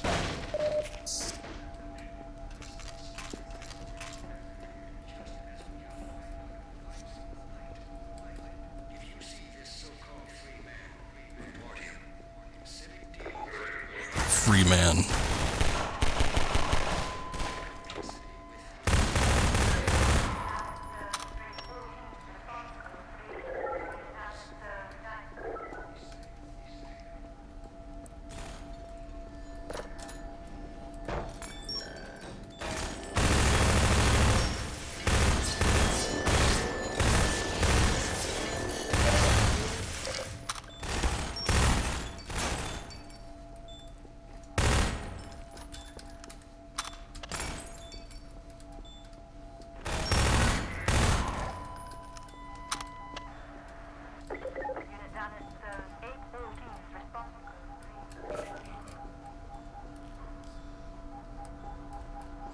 I think I remember this part in particular.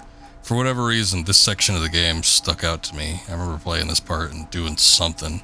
Might have been the first time I used a grenade relatively effectively, but this is the first time I like played a first-person shooter where I was just absolutely impressed by it.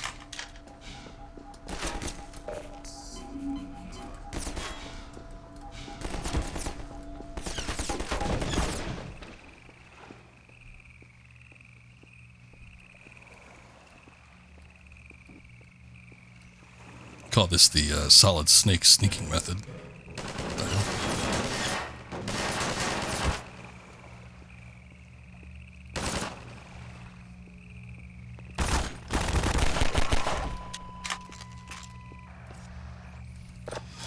Oh boy. Shit.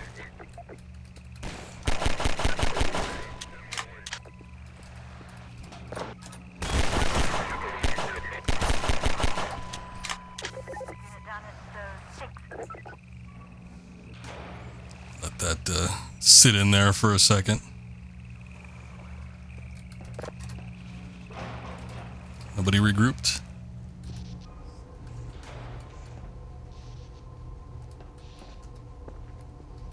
I need to get my HEV up a little. Okay, well there's 15. That's good enough, I guess.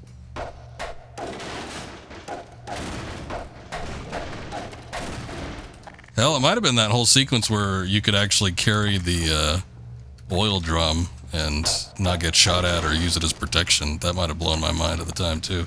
Still, not a whole lot of games. I mean, you know, I think back to modern day shooters still. I don't think there was a lot of people actually doing that, so it's still pretty unique.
Does seem like there's an alt fire with the submachine gun.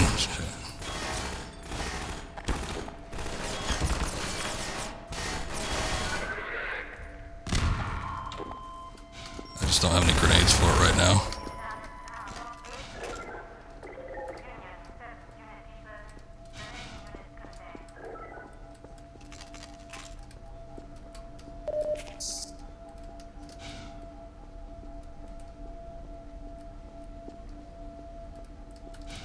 Is this something? Okay. Damn those cardboard boxes.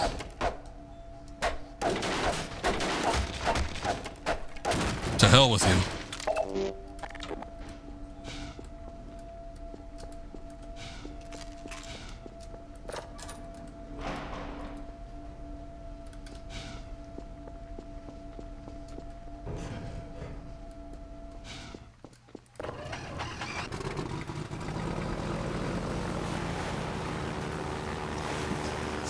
Alright, here we go.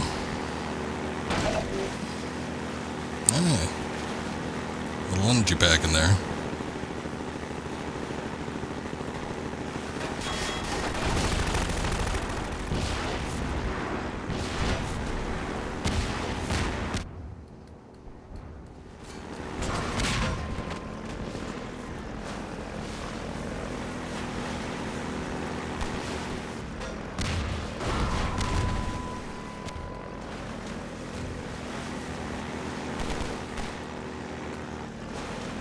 If I hitting him, I know I'm doing it right, so kind of missed him on the last one, but oh well.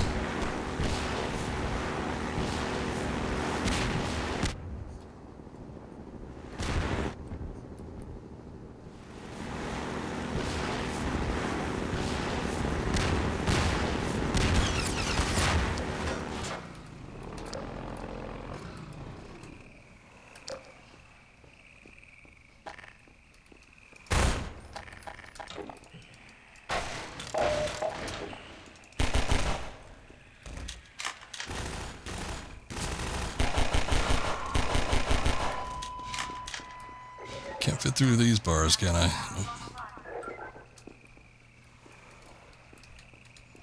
Nope. Yeah. Okay, I know I can fit through these.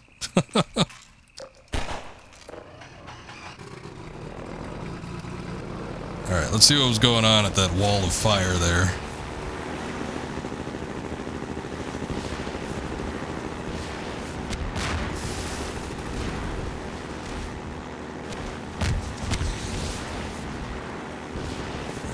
Chucking cars at me or something. I don't know what's going on.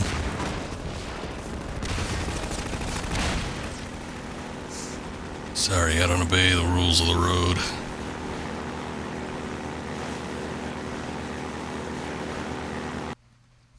Yeah, again, as I mentioned before, this whole sequence, something about it, even though it is relatively linear, you know, there's not a whole lot of variety. It's not like there's alternate routes that you can go and stuff, but something about the way it's presented and, you know, even the routes that you can take makes it feel so much more, less scripted and more free than previous games that I'd played that had done similar sequences like this.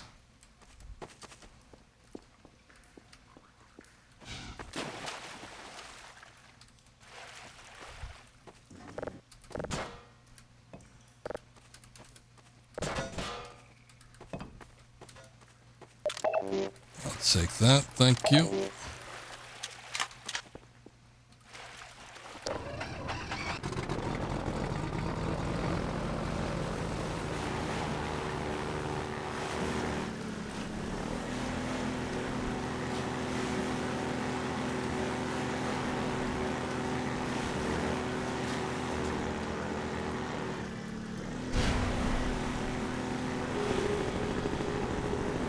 It's pretty stinking cool, yeah. This whole section, even if the visuals don't hold up as much as they did, you know, 10 plus years ago, I think definitely from a gameplay standpoint, the game definitely holds up still.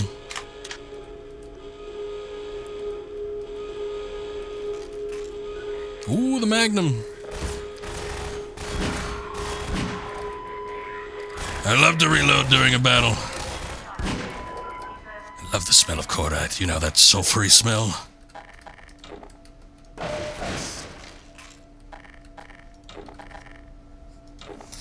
Alright, I always like a good magnum in a first-person shooter. Quicker I could reload, the better, obviously, but can't always get super fast reload times on these.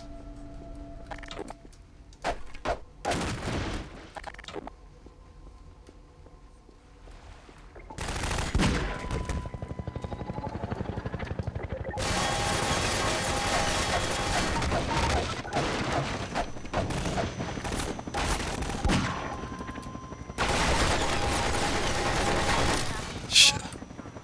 Coming at me from the other side.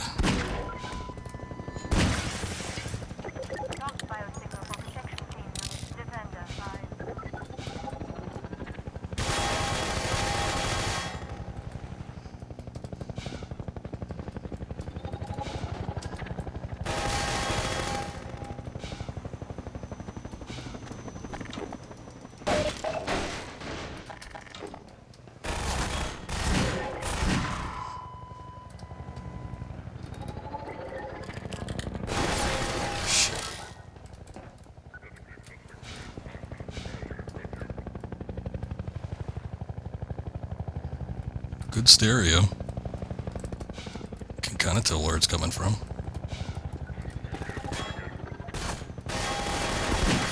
Damn. Damn helicopter knocked off my aim.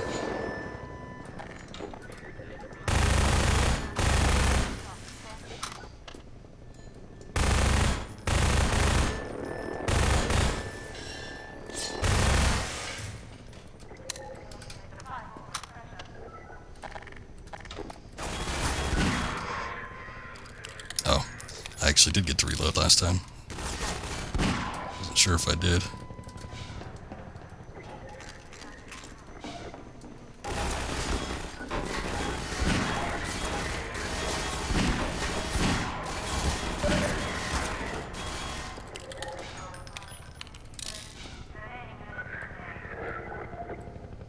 Where are you?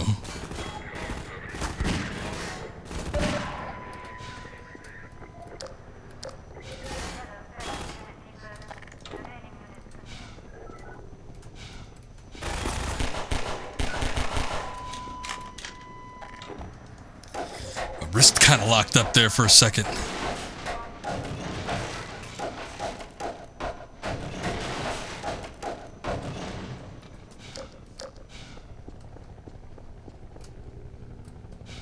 Okay, I think we need to get on top of these shipping containers.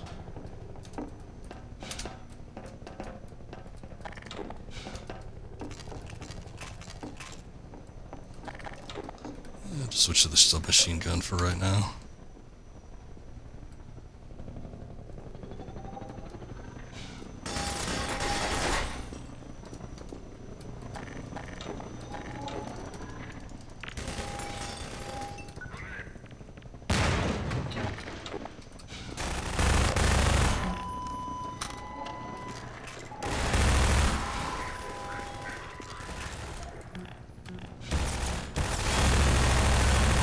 Can't even see you.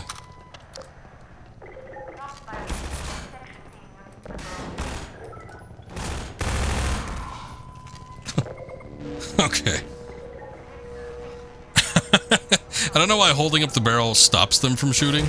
Shit.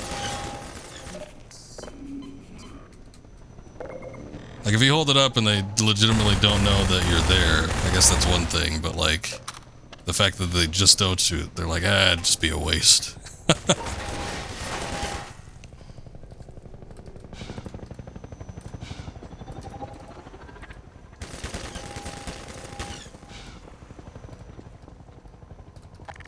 This feels like those 2 seconds that we were playing Uplink. All these shipping containers.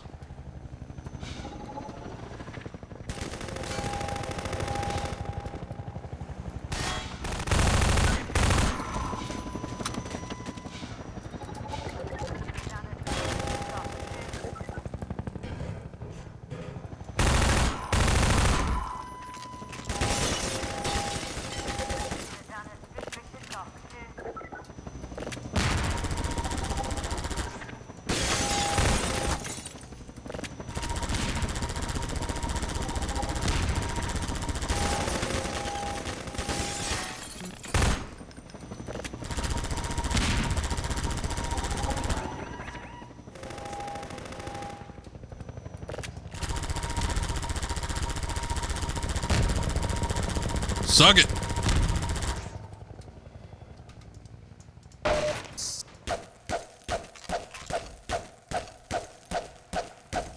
Beat on you for a bit. Take out my anger. Almost looks like that's supposed to be a door. That's a door.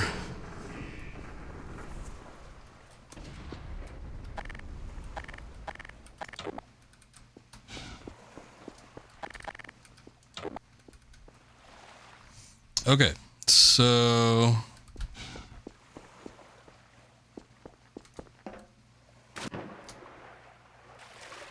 I forgot where we left the boat. Where was the... Oh, that was back here.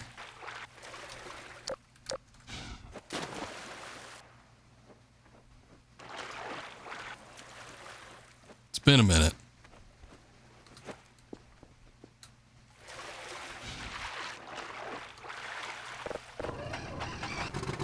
Let me just come around through the engine.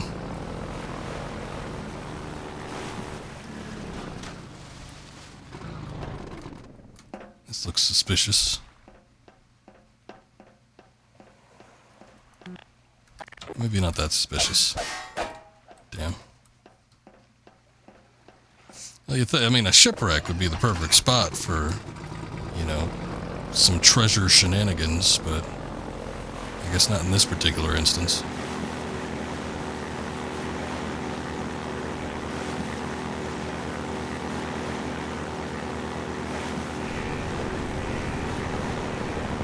Another one.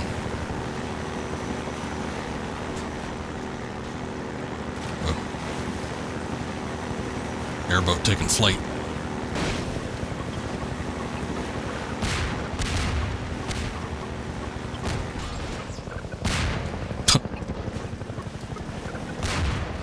Okay. Kind of eating it a little bit.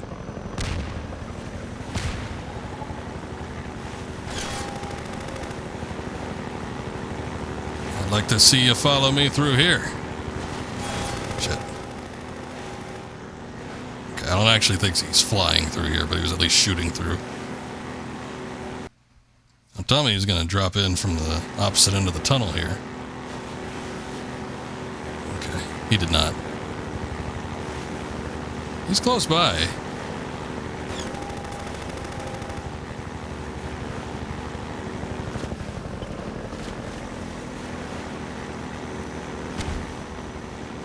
This actually reminds me of some James Bond type stuff. Just, you know, the kind of, I know we're on water, but we're kind of on ground too, but like the ground transportation versus the air transportation. Bond getting chased from a helicopter, or by a helicopter while he's in, you know, usually is one of his fancy cars. Having to come up with tricks and stuff to get around him.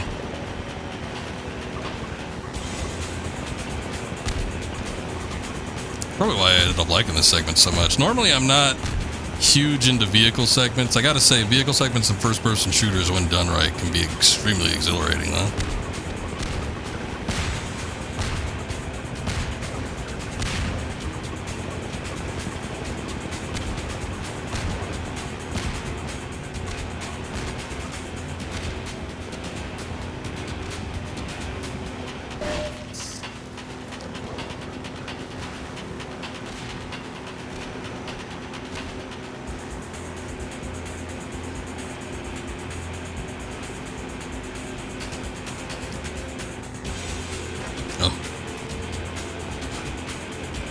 On the top of this cement tunnel.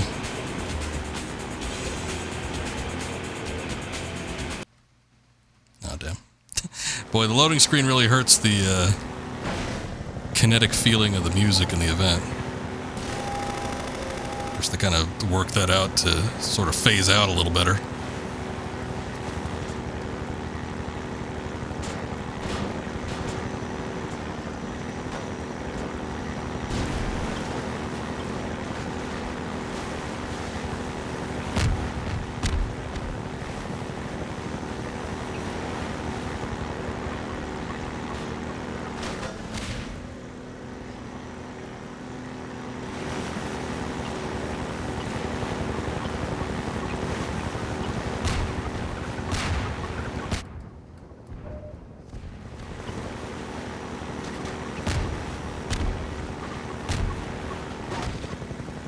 see the barnacles. I wonder if they could latch on to me.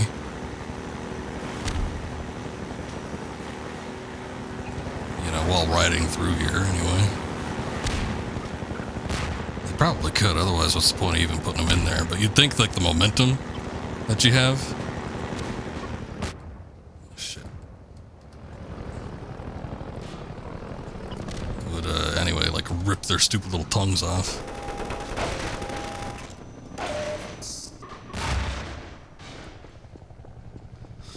Oh boy, okay.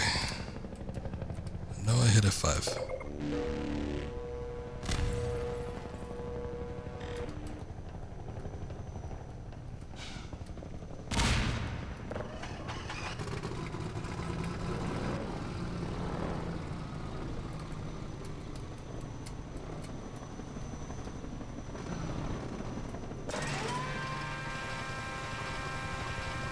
I assume that's what we're supposed to do.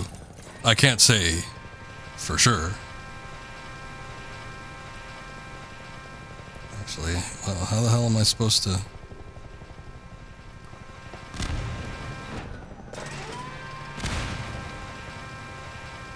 Now that is odd.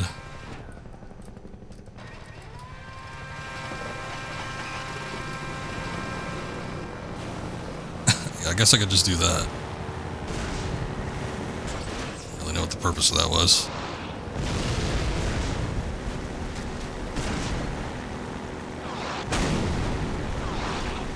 Damn, they're sending pods over?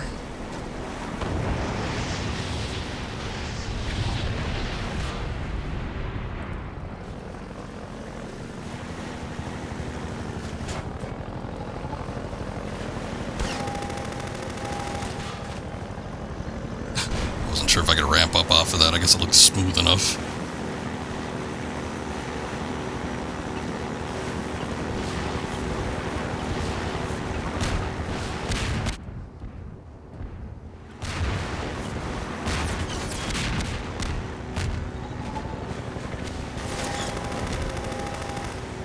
Time to start zigzagging as far as we can.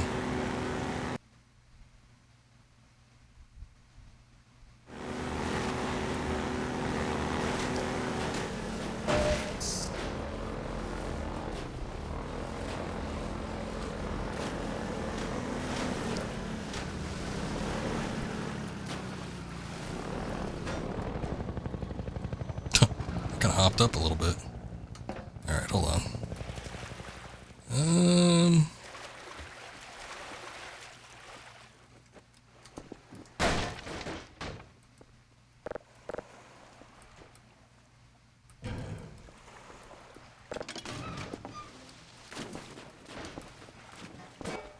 Whoa! Okay, we're supposed to chuck stuff in here. Look at how that boat hops.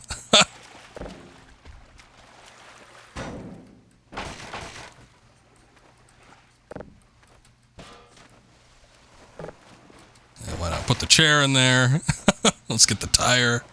Anything I could pick up. There you go.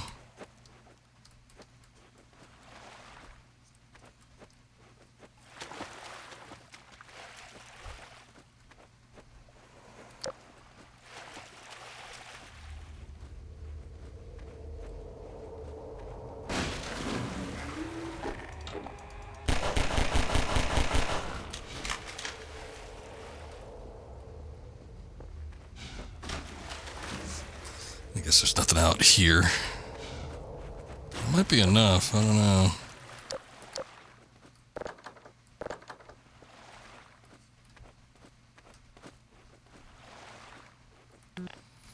Honestly, I'm not even really sure what this is supposed to do.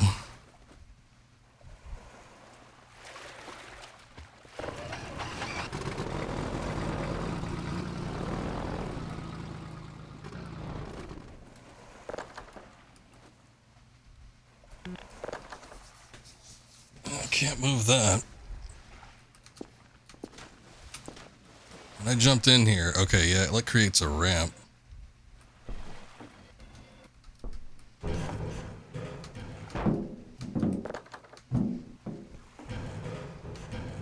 So we're supposed to use that to ramp up. However, the shit I got right now isn't heavy enough. Also, I can't seem to get back on top of here. There we go. Maybe there is more stuff I can collect. Or not. Hold up. There's like a walkway or something up here. Ah, there's a ladder.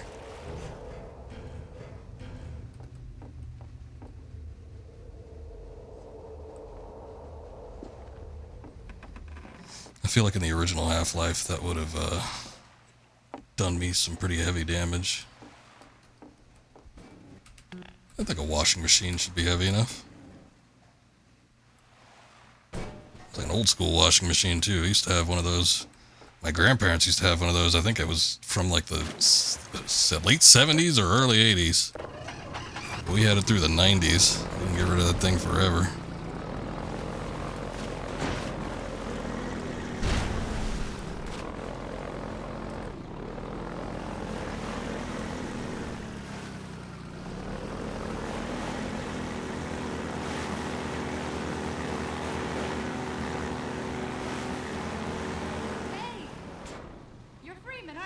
Yep.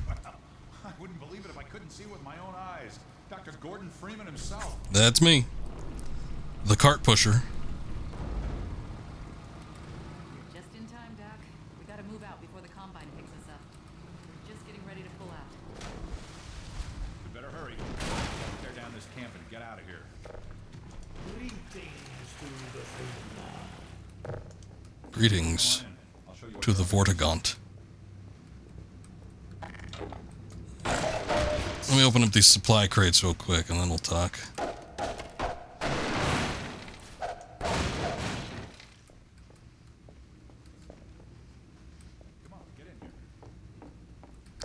Checking out what you guys got. Give me a second. I'm a scavenger. I guess the big boxes never really have anything. It's only the ones marked supply. Don't worry about the airboat. Bort's gonna look after it for you. Oh, thank God. I had gotten so attached in the 30 minutes that I was using it. This here's the dam. It's just up ahead. Eli's hideout is here, a stone's throw from the apron and nestled in the old hydro plant. But getting there, with that hunter chopper on your ass, next to impossible. I took out one. The news is, the Vortigaunt's working his magic on your airboat, so you'll have a little more firepower going forward. I think he's just finishing up now. Go on out. What else is in here? You guys hiding out on me? What is that? There we are. That gun came off one of the same hunter choppers that you're up against. I always like to bring a little irony to a firefight. Take that chopper down, and you should be able to tear on through the Freeman will accept this weapon or suffer greatly on the road. I will accept it. Farewell, Dr. Freeman. Fare thee well. Give 'em hell, Doc.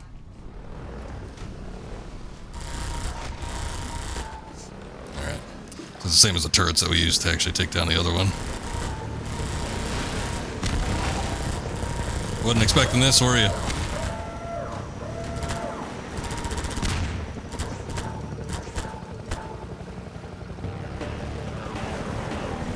think there's a little something going on over here. What is all this?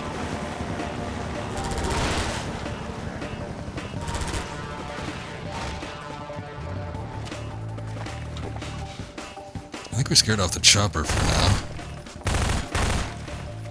Yeah, there's a little little ammo box here, but I didn't need it until I actually fired off this gun.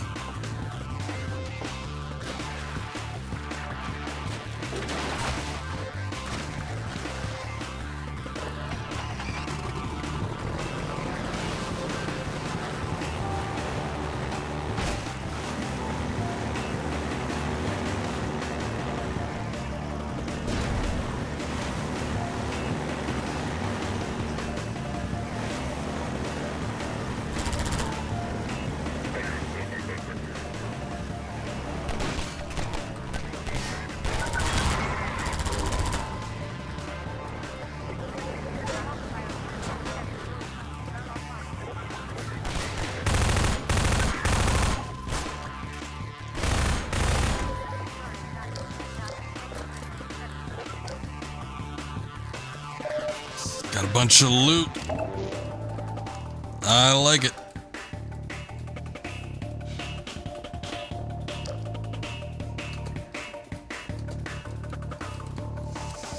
Nothing up there.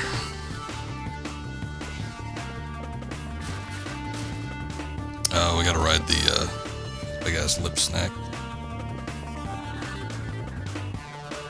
Hey, Vanessa. Welcome in. How you doing tonight? Thanks for dropping by. I'm not much of a Spanish speaker, unfortunately. I can translate through text all right, but speaking it is a different story altogether. But anyway, I hope your stream went well last night. I couldn't stick around for the entirety of it, but it seems like you were playing a good portion of Fortnite yesterday.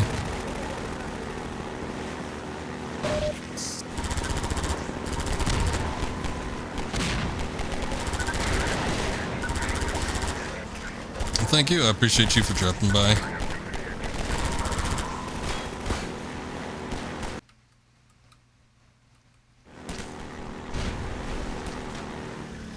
Oh boy.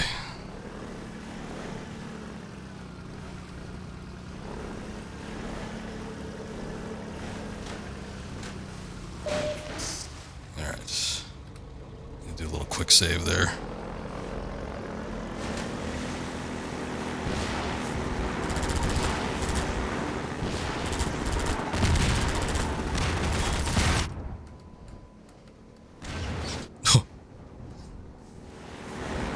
Did a bit of a loop-de-loop there.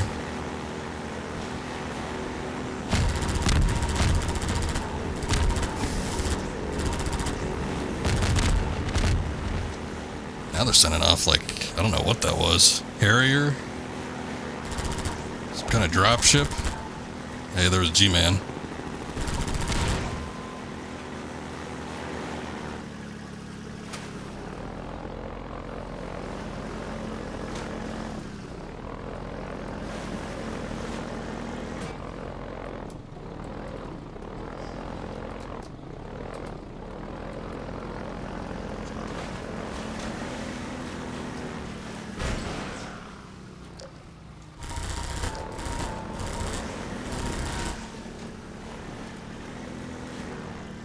A little hard to see if there's like an actual barnacle or something on top there, so I want to be cautious when moving forward. I'm pretty sure they could snag you right off of the boat, so gotta be a little on the careful side.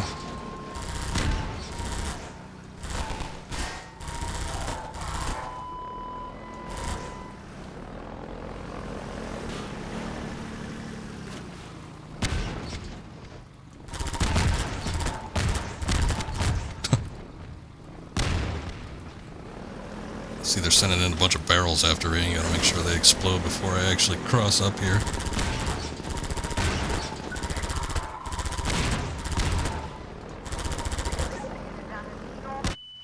Shit. Okay.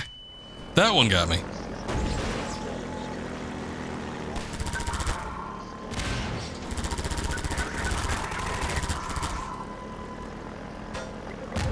The little gun here almost has like a melodic tone to it. It's strange.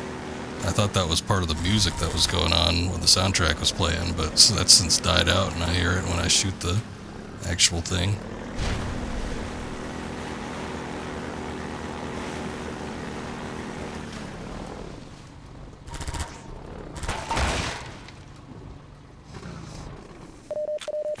We took a bit of damage going in from the ramp area back there, so I'll make sure I get any sort of supplies I can.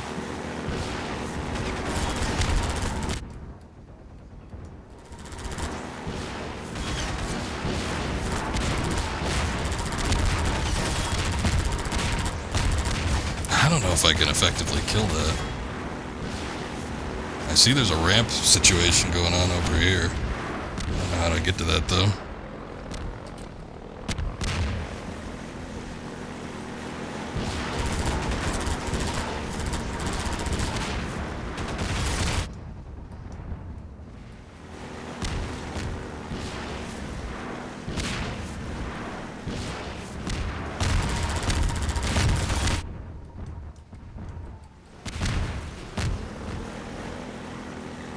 think I got him. Okay. So now that we did that,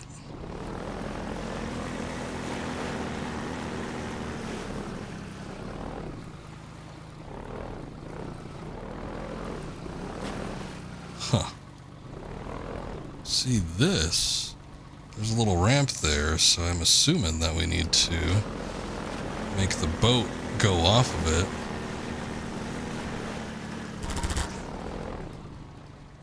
I'm not seeing a spot where the boat could like cross over though. That's the problem.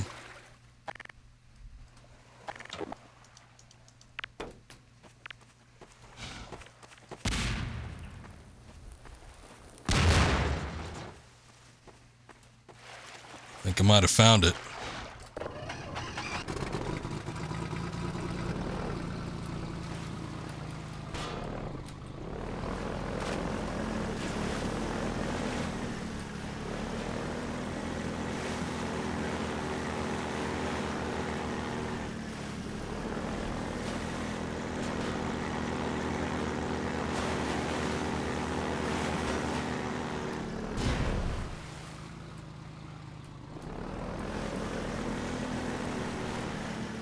Whoa, whoa, whoa, whoa, what's going on?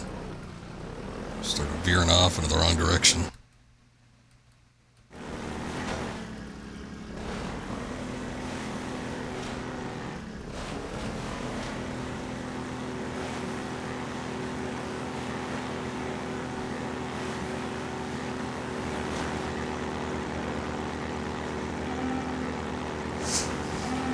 Busting out something.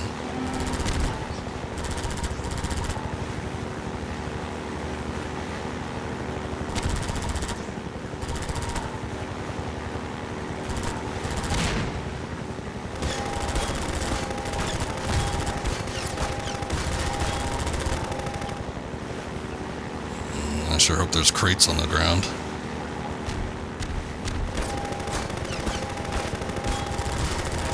Looks like there are, but they're in weird spots.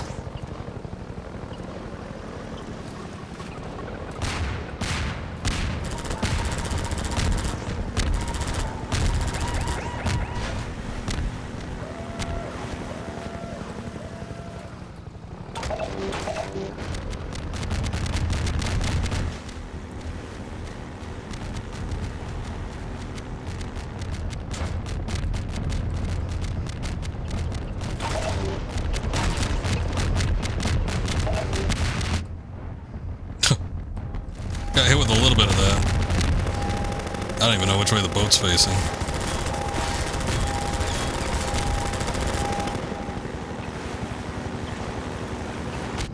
Shit.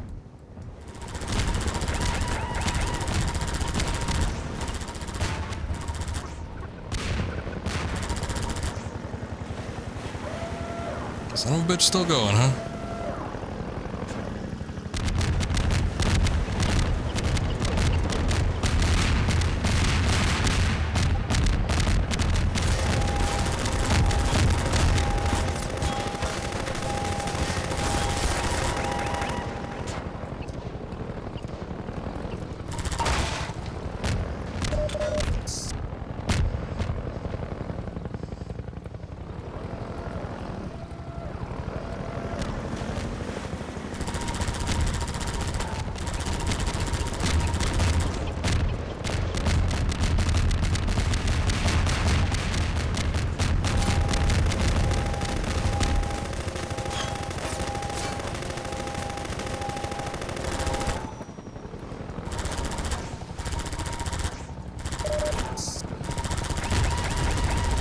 Holy shit. It landed right next to me. Oh, right. Well, I can imagine on console, especially on PS3, that probably was a bit of a hassle. It wasn't, I mean, we got pretty close to dying, so I don't want to say it wasn't too big of a deal here, but I did make some mistakes navigating. Got myself entrapped in some spots that definitely were not ideal. So, I mean, partially on me, but we did manage to do it without dying. Thank you.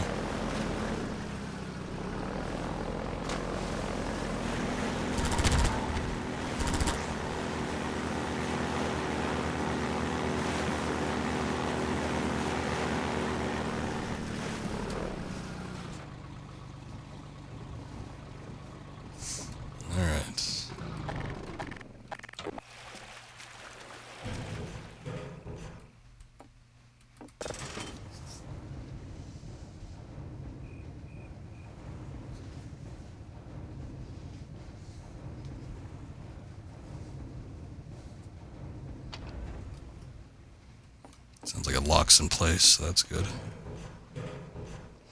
See, that's what I like about Half-Life 2. When you're approaching the ladder, it locks you right onto it. No guesswork.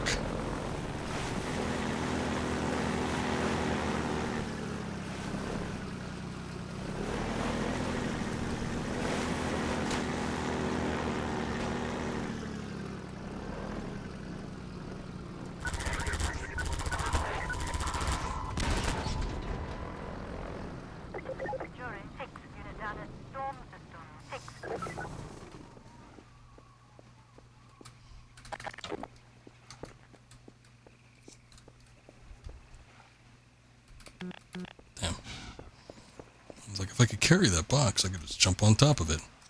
Or drag it at the very least.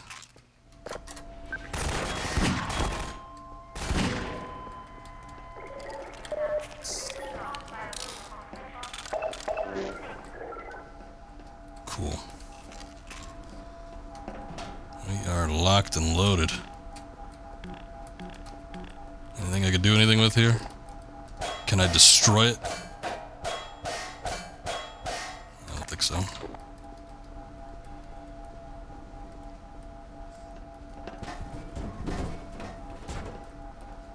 just a little spot where you could recharge, I suppose.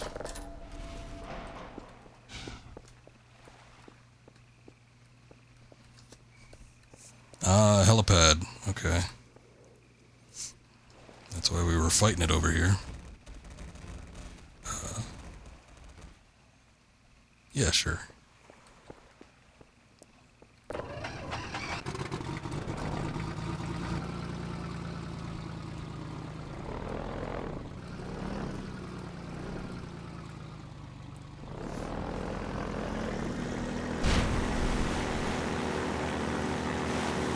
Hey, physics ain't perfect, so don't expect them to be. The source engine doing its thing. Actually, it looks like we were supposed to continue up here.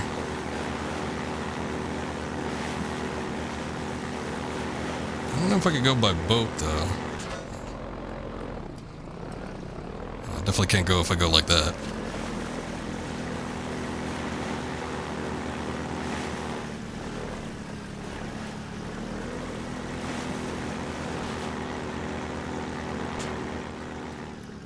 Okay, let me see if I could root my way around here. Not that way. No, I don't think I could take the boat. I think we might have to drop it off. What a shame. I'll park it near the helipad. In case somebody comes in and wants to borrow it, I guess. Okay. Just making sure.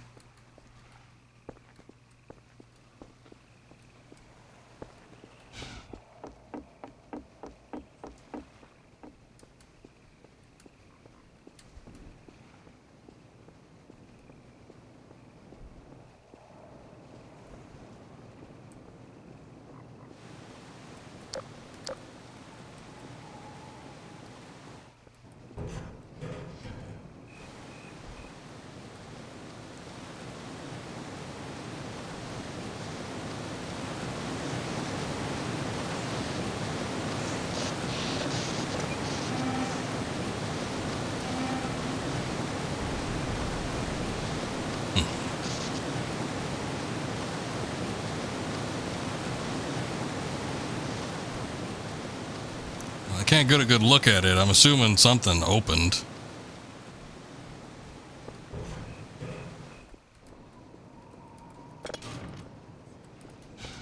A quick way back if this didn't end up working for us. Ravens, that's weird. Raven.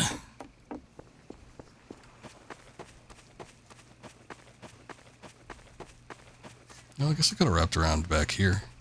I guess just looking off from the distance, it looked like it dropped off.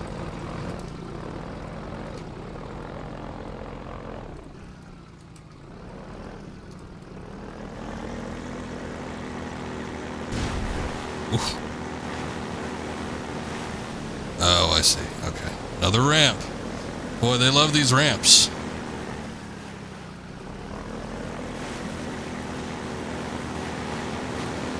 You know, it'd be cool if we had 6 ramps in this game. And on that last one, you do a little loop-de-loop when you fall down. Whoa. And then pop up in the air a little bit. Black Mesa East. Wonder which one we were at. West, I guess, since it was in New Mexico.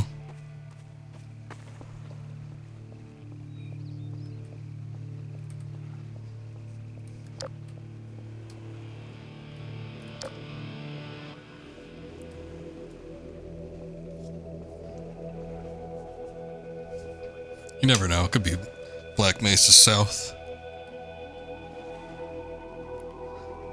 It is technically the Southwest, after all.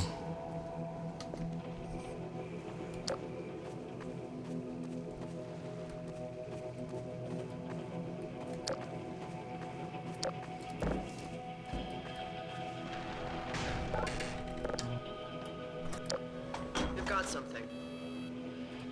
Okay, it's human. Hello? It's Freeman. Take it easy in there. You're safe now. You'll have to forgive the scanning process. We can't take any chances. Dr. Freeman? Gordon Freeman? Gordon Freeman. You've made it here this quickly. Well, Eli is going to be amazed, not to mention relieved.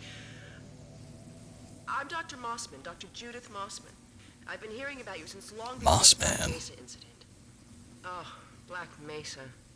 I do so envy you working with Eli and Dr. Kleiner when they were at the top of their field. Ah, there we go. You can come through now. Where are they now? The middle? You'd never forgive me if I kept you waiting. Sure thing, Doc. Don't suppose y'all got any supply boxes in here? We've covered a lot of ground in the last few months, but things would go so much faster if we had more people with your training. Yeah, don't get a whole lot of people pushing crates around. Teleport technology. Something the Combine still hasn't mastered. Eli thinks their portals are string-based, similar to our Calabi-Yau model, but they failed to factor in the dark energy equations. They can tunnel through from their universe, but once they're here, they're dependent on local transportation. If they knew what we were doing with entanglement... Oh. Listen to me. I sound like a postdoc. I'm just so excited to think that we'll finally have the chance to work together. Where was I? Oh, yes. Dr. Kleiner compressed the Zen relay far beyond anything he imagined at Black Mesa. We've figured out how to use Zen as an unexpressed axis, effectively a dimensional slingshot, so we can swing around the border world and come back in local space without having to pass through. Oh, here's Eli now. All right, good. Keep right on. Eli, look who I found in the airlock. Gordon Freeman. Let me get a look at you, man. My God, you haven't changed one iota. How do you do it? You look older. Now, let's see. The last time I saw you, I sent you up for help after the resonance cascade. We're helping that other doctor. It took this long to get back to me. Welcome to the lab, anyway. It's not Black Mesa, but it served us well enough. It's going to be a lot more like Black Mesa with Gordon here to help. Right you are. MIT graduates are few and far between these days. We'll get you out of that hazard suit and back into your lab coat where you belong. No. I earned this suit. I can dig up.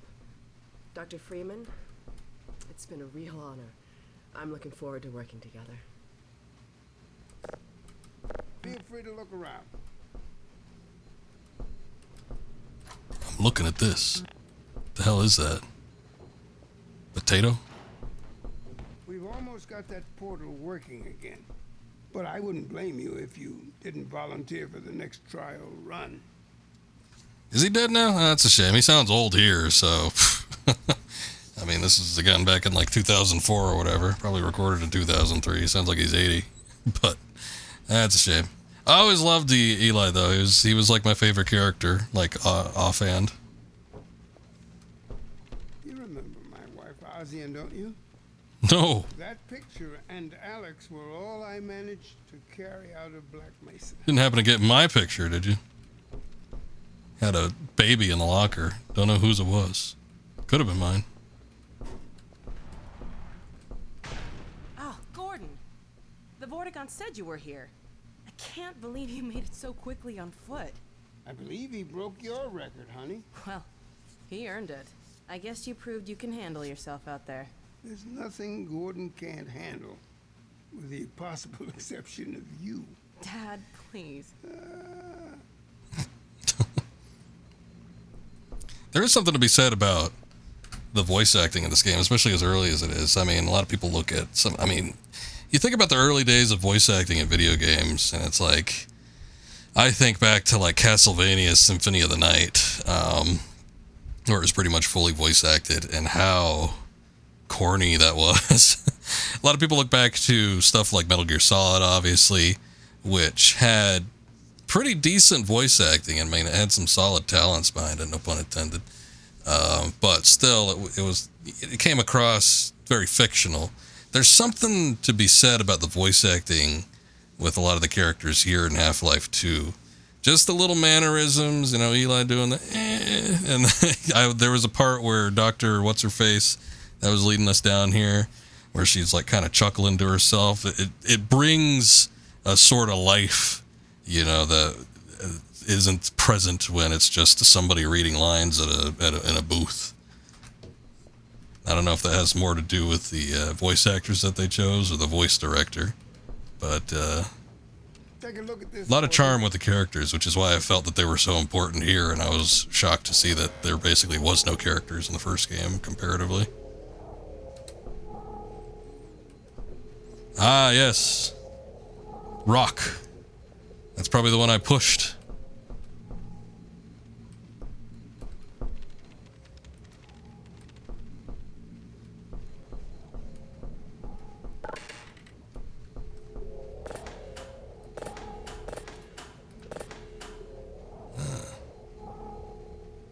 Would you look at that? Alex, I thought you were on watch. The Vortigaunts relieved me so I could come see Gordon. Anyway, I should be in here working on the portal. I have the repairs well in hand. Someone misjudged the capacity of the Combine Thyristor. Are you blaming me? No, not at all. It was a calculation error, not a mechanical problem. Then maybe you should let me do the calculations next time, as well as installing it. Alex, really? Sometimes I think you deliberately misunderstand me. Alex, why don't you take Gordon along and give him some practice with the gravity gun? Ooh, let's do that. Come on, Gordon. Let's go have some fun. The zero-point energy field manipulator is not a toy, Alex. Ugh, let's get out of here. So this was the big thing about this game. Even people, you know, I don't think a whole lot of people, to be quite honest, knew about Half-Life 1. Despite the fact that it had the expansions, and, you know, it was a pretty big game and stuff. Obviously, there wasn't the console port, so it didn't get to the casual layman, except unless they played it on PS2, which I would have to imagine. I mean, that came out in 2002. That's still probably not a ton of people had played it. But anyway, that aside, I remember everybody talking about the gravity gun. It was like one of the biggest points with this game, and for good reason too, because I mean, one, this game had like pretty much true to life physics. I don't remember if this used the Havoc engine or what, but that was a big deal back in the day. And the fact that you could manipulate pretty much like any given free item and use it as a weapon with the gravity gun was like really big. And people that didn't know anything about Half-Life were talking about Half-Life 2 and the damn gravity gun. So it was like a big thing for this game. She's one of the main reasons I spend so much time outside. You should hear her drone on about how it should have been her in the Black Mesa test chamber that day.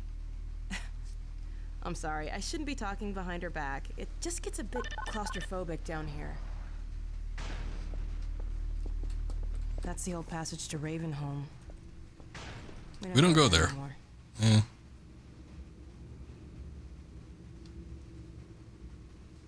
Come on.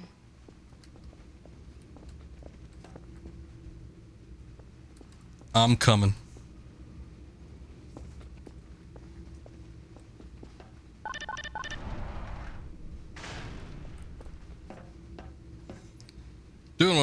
I mean, we're getting the gravity gun, so this is pretty much a story segment. We got past all the boating issues. The whole boating portion of the game. So, here we are. The scrapyard. This is a gravity gun my father was talking about. You can call it the zero-point energy field manipulator if you really want to. It's designed for handling hazardous materials, but we mainly use it for heavy lifting. Give it a try. I was so infatuated by this gun, but I actually bought the life-size prop. Stuff and send it flying. I found it handy for clearing minefields.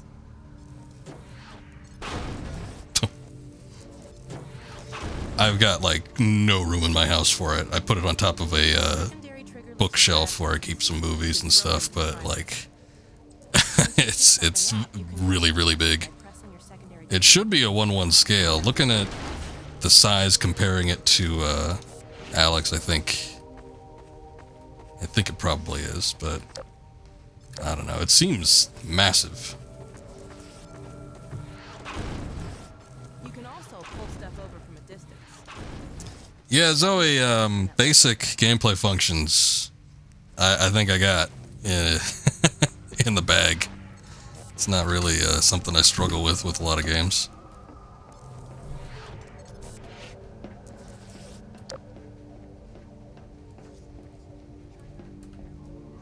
Unless we're talking about like some weird ass games.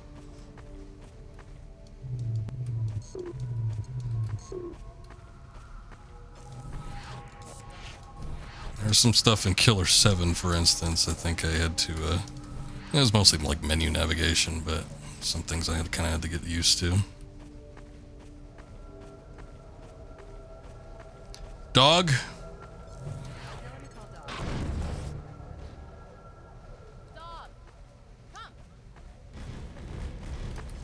Ah!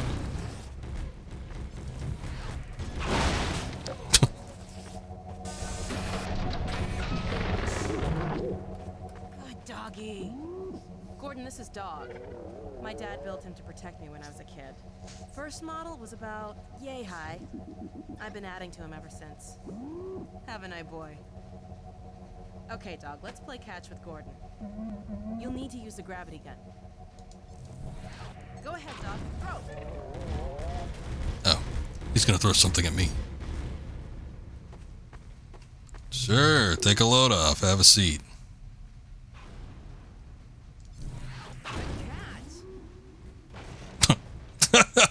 I guess he doesn't catch back. Go another, Dog.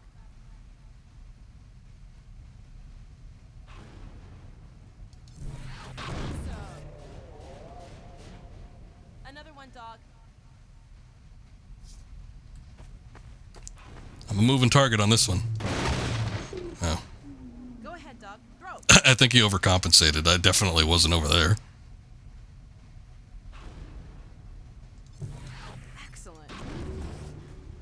Excellent. Dog, go get your ball. Excellent.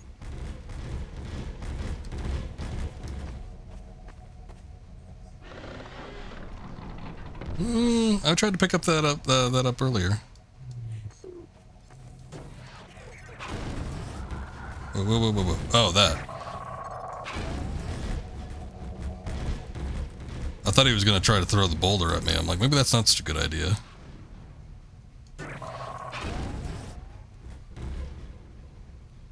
Finally something he can catch. Alright, smart guy. Go get it. Sweet. Where's your ball, Dog?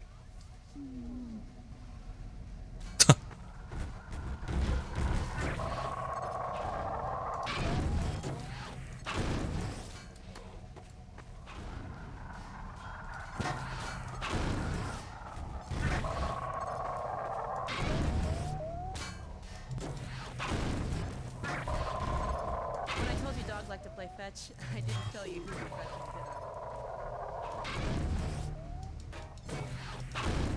I want to get the goddamn thing in the hoop.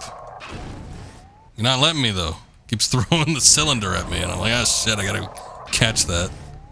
It's the gravity gun is a little too powerful, though, I think. Okay, Gordon, let's try something else. See, there's a slight curve to this.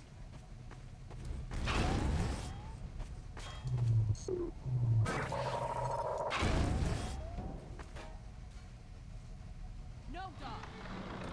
No, no, boy. Now, put that down. What is it, Tom? Oh my God, what was that? Scanners! Oh, the Combine's sweeping the area. We've got to head Where? back to the lab. Come on, Gordon. Don't forget your ball, dog.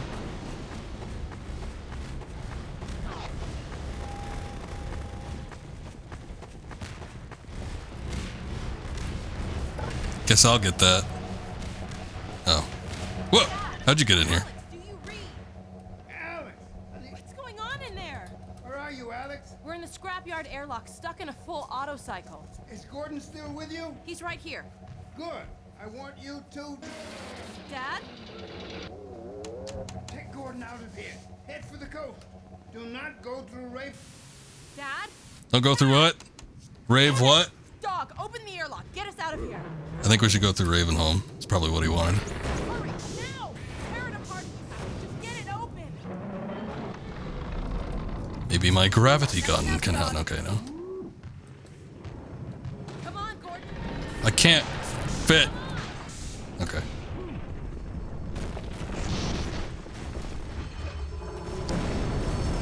Alright, see you later. Alright, Doug, come on. It's just you and me, buddy. Dog, take Gordon to the Ravenholm tunnel, then circle around and try to meet up with me. Hurry! Protect her, Vortigaunt.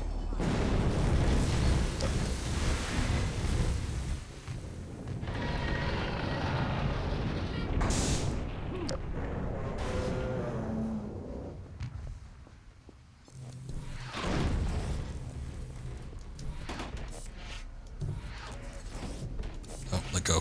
Are you coming? Where'd he go? Maybe he knows secret ways.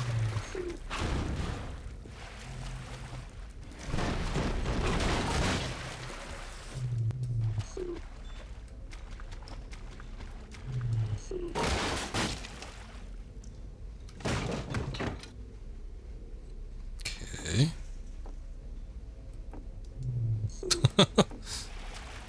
Alright, so... Ah. Lock.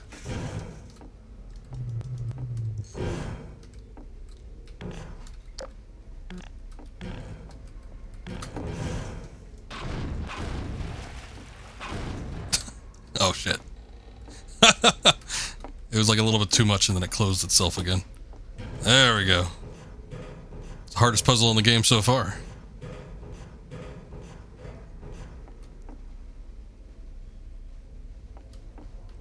A gun.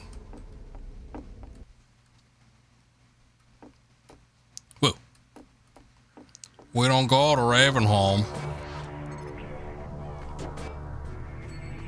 Put this sign here so no one ever comes through here again.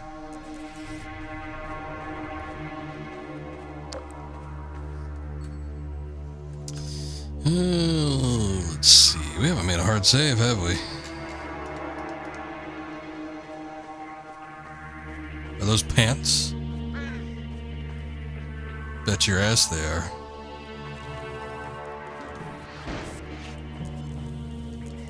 Alright, here comes my favorite. The saw blades. If I could just grab the damn thing. There we go.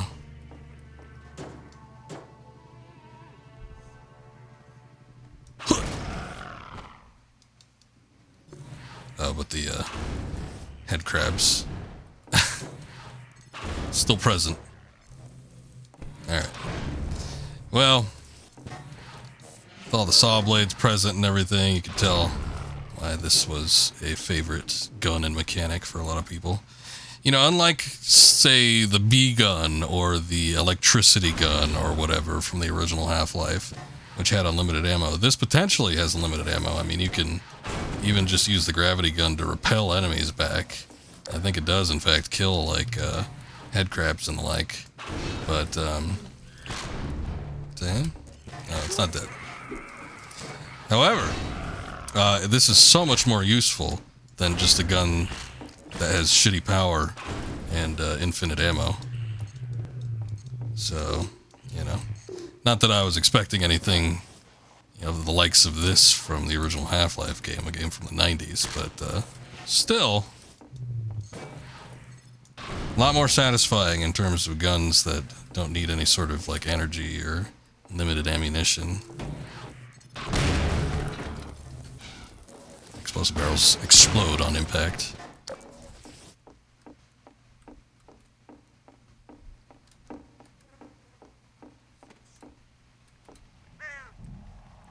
There's a coworker I worked with for several years, and I don't even, well, I mean, I was a big fan of this game when I first played it, but I don't feel like I ever mentioned Half-Life all that often, but for some reason I remember him bringing it up several times. Like, every time Half-Life was mentioned, he's like, oh yeah, Half-Life, eh? Half-Life 2. You know what my favorite level is? And then we'd have to sit there and guess. And he's like, that's right, we don't go to Ravenholm. I'm like, yeah, alright. Very cool, Mark, thanks.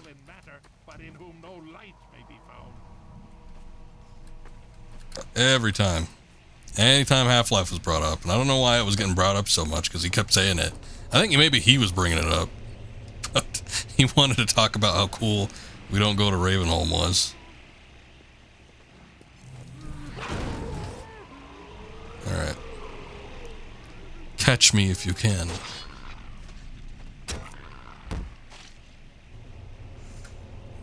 Alrighty.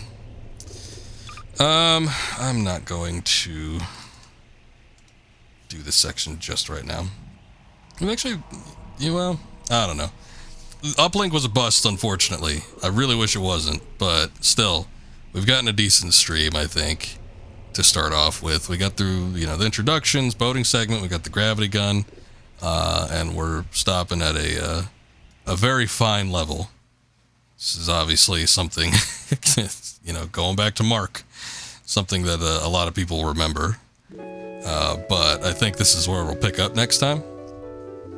And hopefully next time I stream, I really want to try to get PN 03 working. I was really trying to get that first run done off stream, but I'm at that last portion, and boy, that game it's a little rough. I think I need to work on it a little bit before I'm able to actually stream it somewhat proficiently, especially if I want to do that hard mode run and everything. But we might end up doing that next week, so I'll have something to alternate with. But Half-Life 2, very fun game. Very excited to get back into it, and we will be checking out the episodes and stuff too, so should be pretty cool. But nice first steps. Apologies to Uplink and Matt Damon as well. I wish I could have gotten it to work, but boy, I don't know what happened. What with the stream going black, and then not being able to launch it, and then uninstalling it and installing it and all that jazz. They probably wasted a good 30 minutes, maybe more, trying to get that thing to work. And oh well, sometimes these things just ain't meant to be. I'll take a look at it off stream. We might maybe check it out. It seems like a pretty simple little expansion though, so I don't know, it might not be worth it, but at the same time, it's only like a 20-30 minute little demo, so just for posterity's sake, I think it would be nice to catalog it with the rest of my Half-Life recordings, but if I can't do it, I can't do it, so whatever. But anyway, more Half-Life 2 definitely next week, and yeah, should be fun. That's going to be it for me for tonight, though, so let's take a look at what we got going on here. Scoob is doing Fall Guys. I will be probably joining him, so I think I'm just going to go ahead and raid Scoob, and we'll check it out. I think I might not jump in right away. It looks like he's in the middle of a game, so it might take a minute. He might be full up, too. Sometimes that does happen, so thank you, Chuckin. Always happy to have you here. Good chatting with you.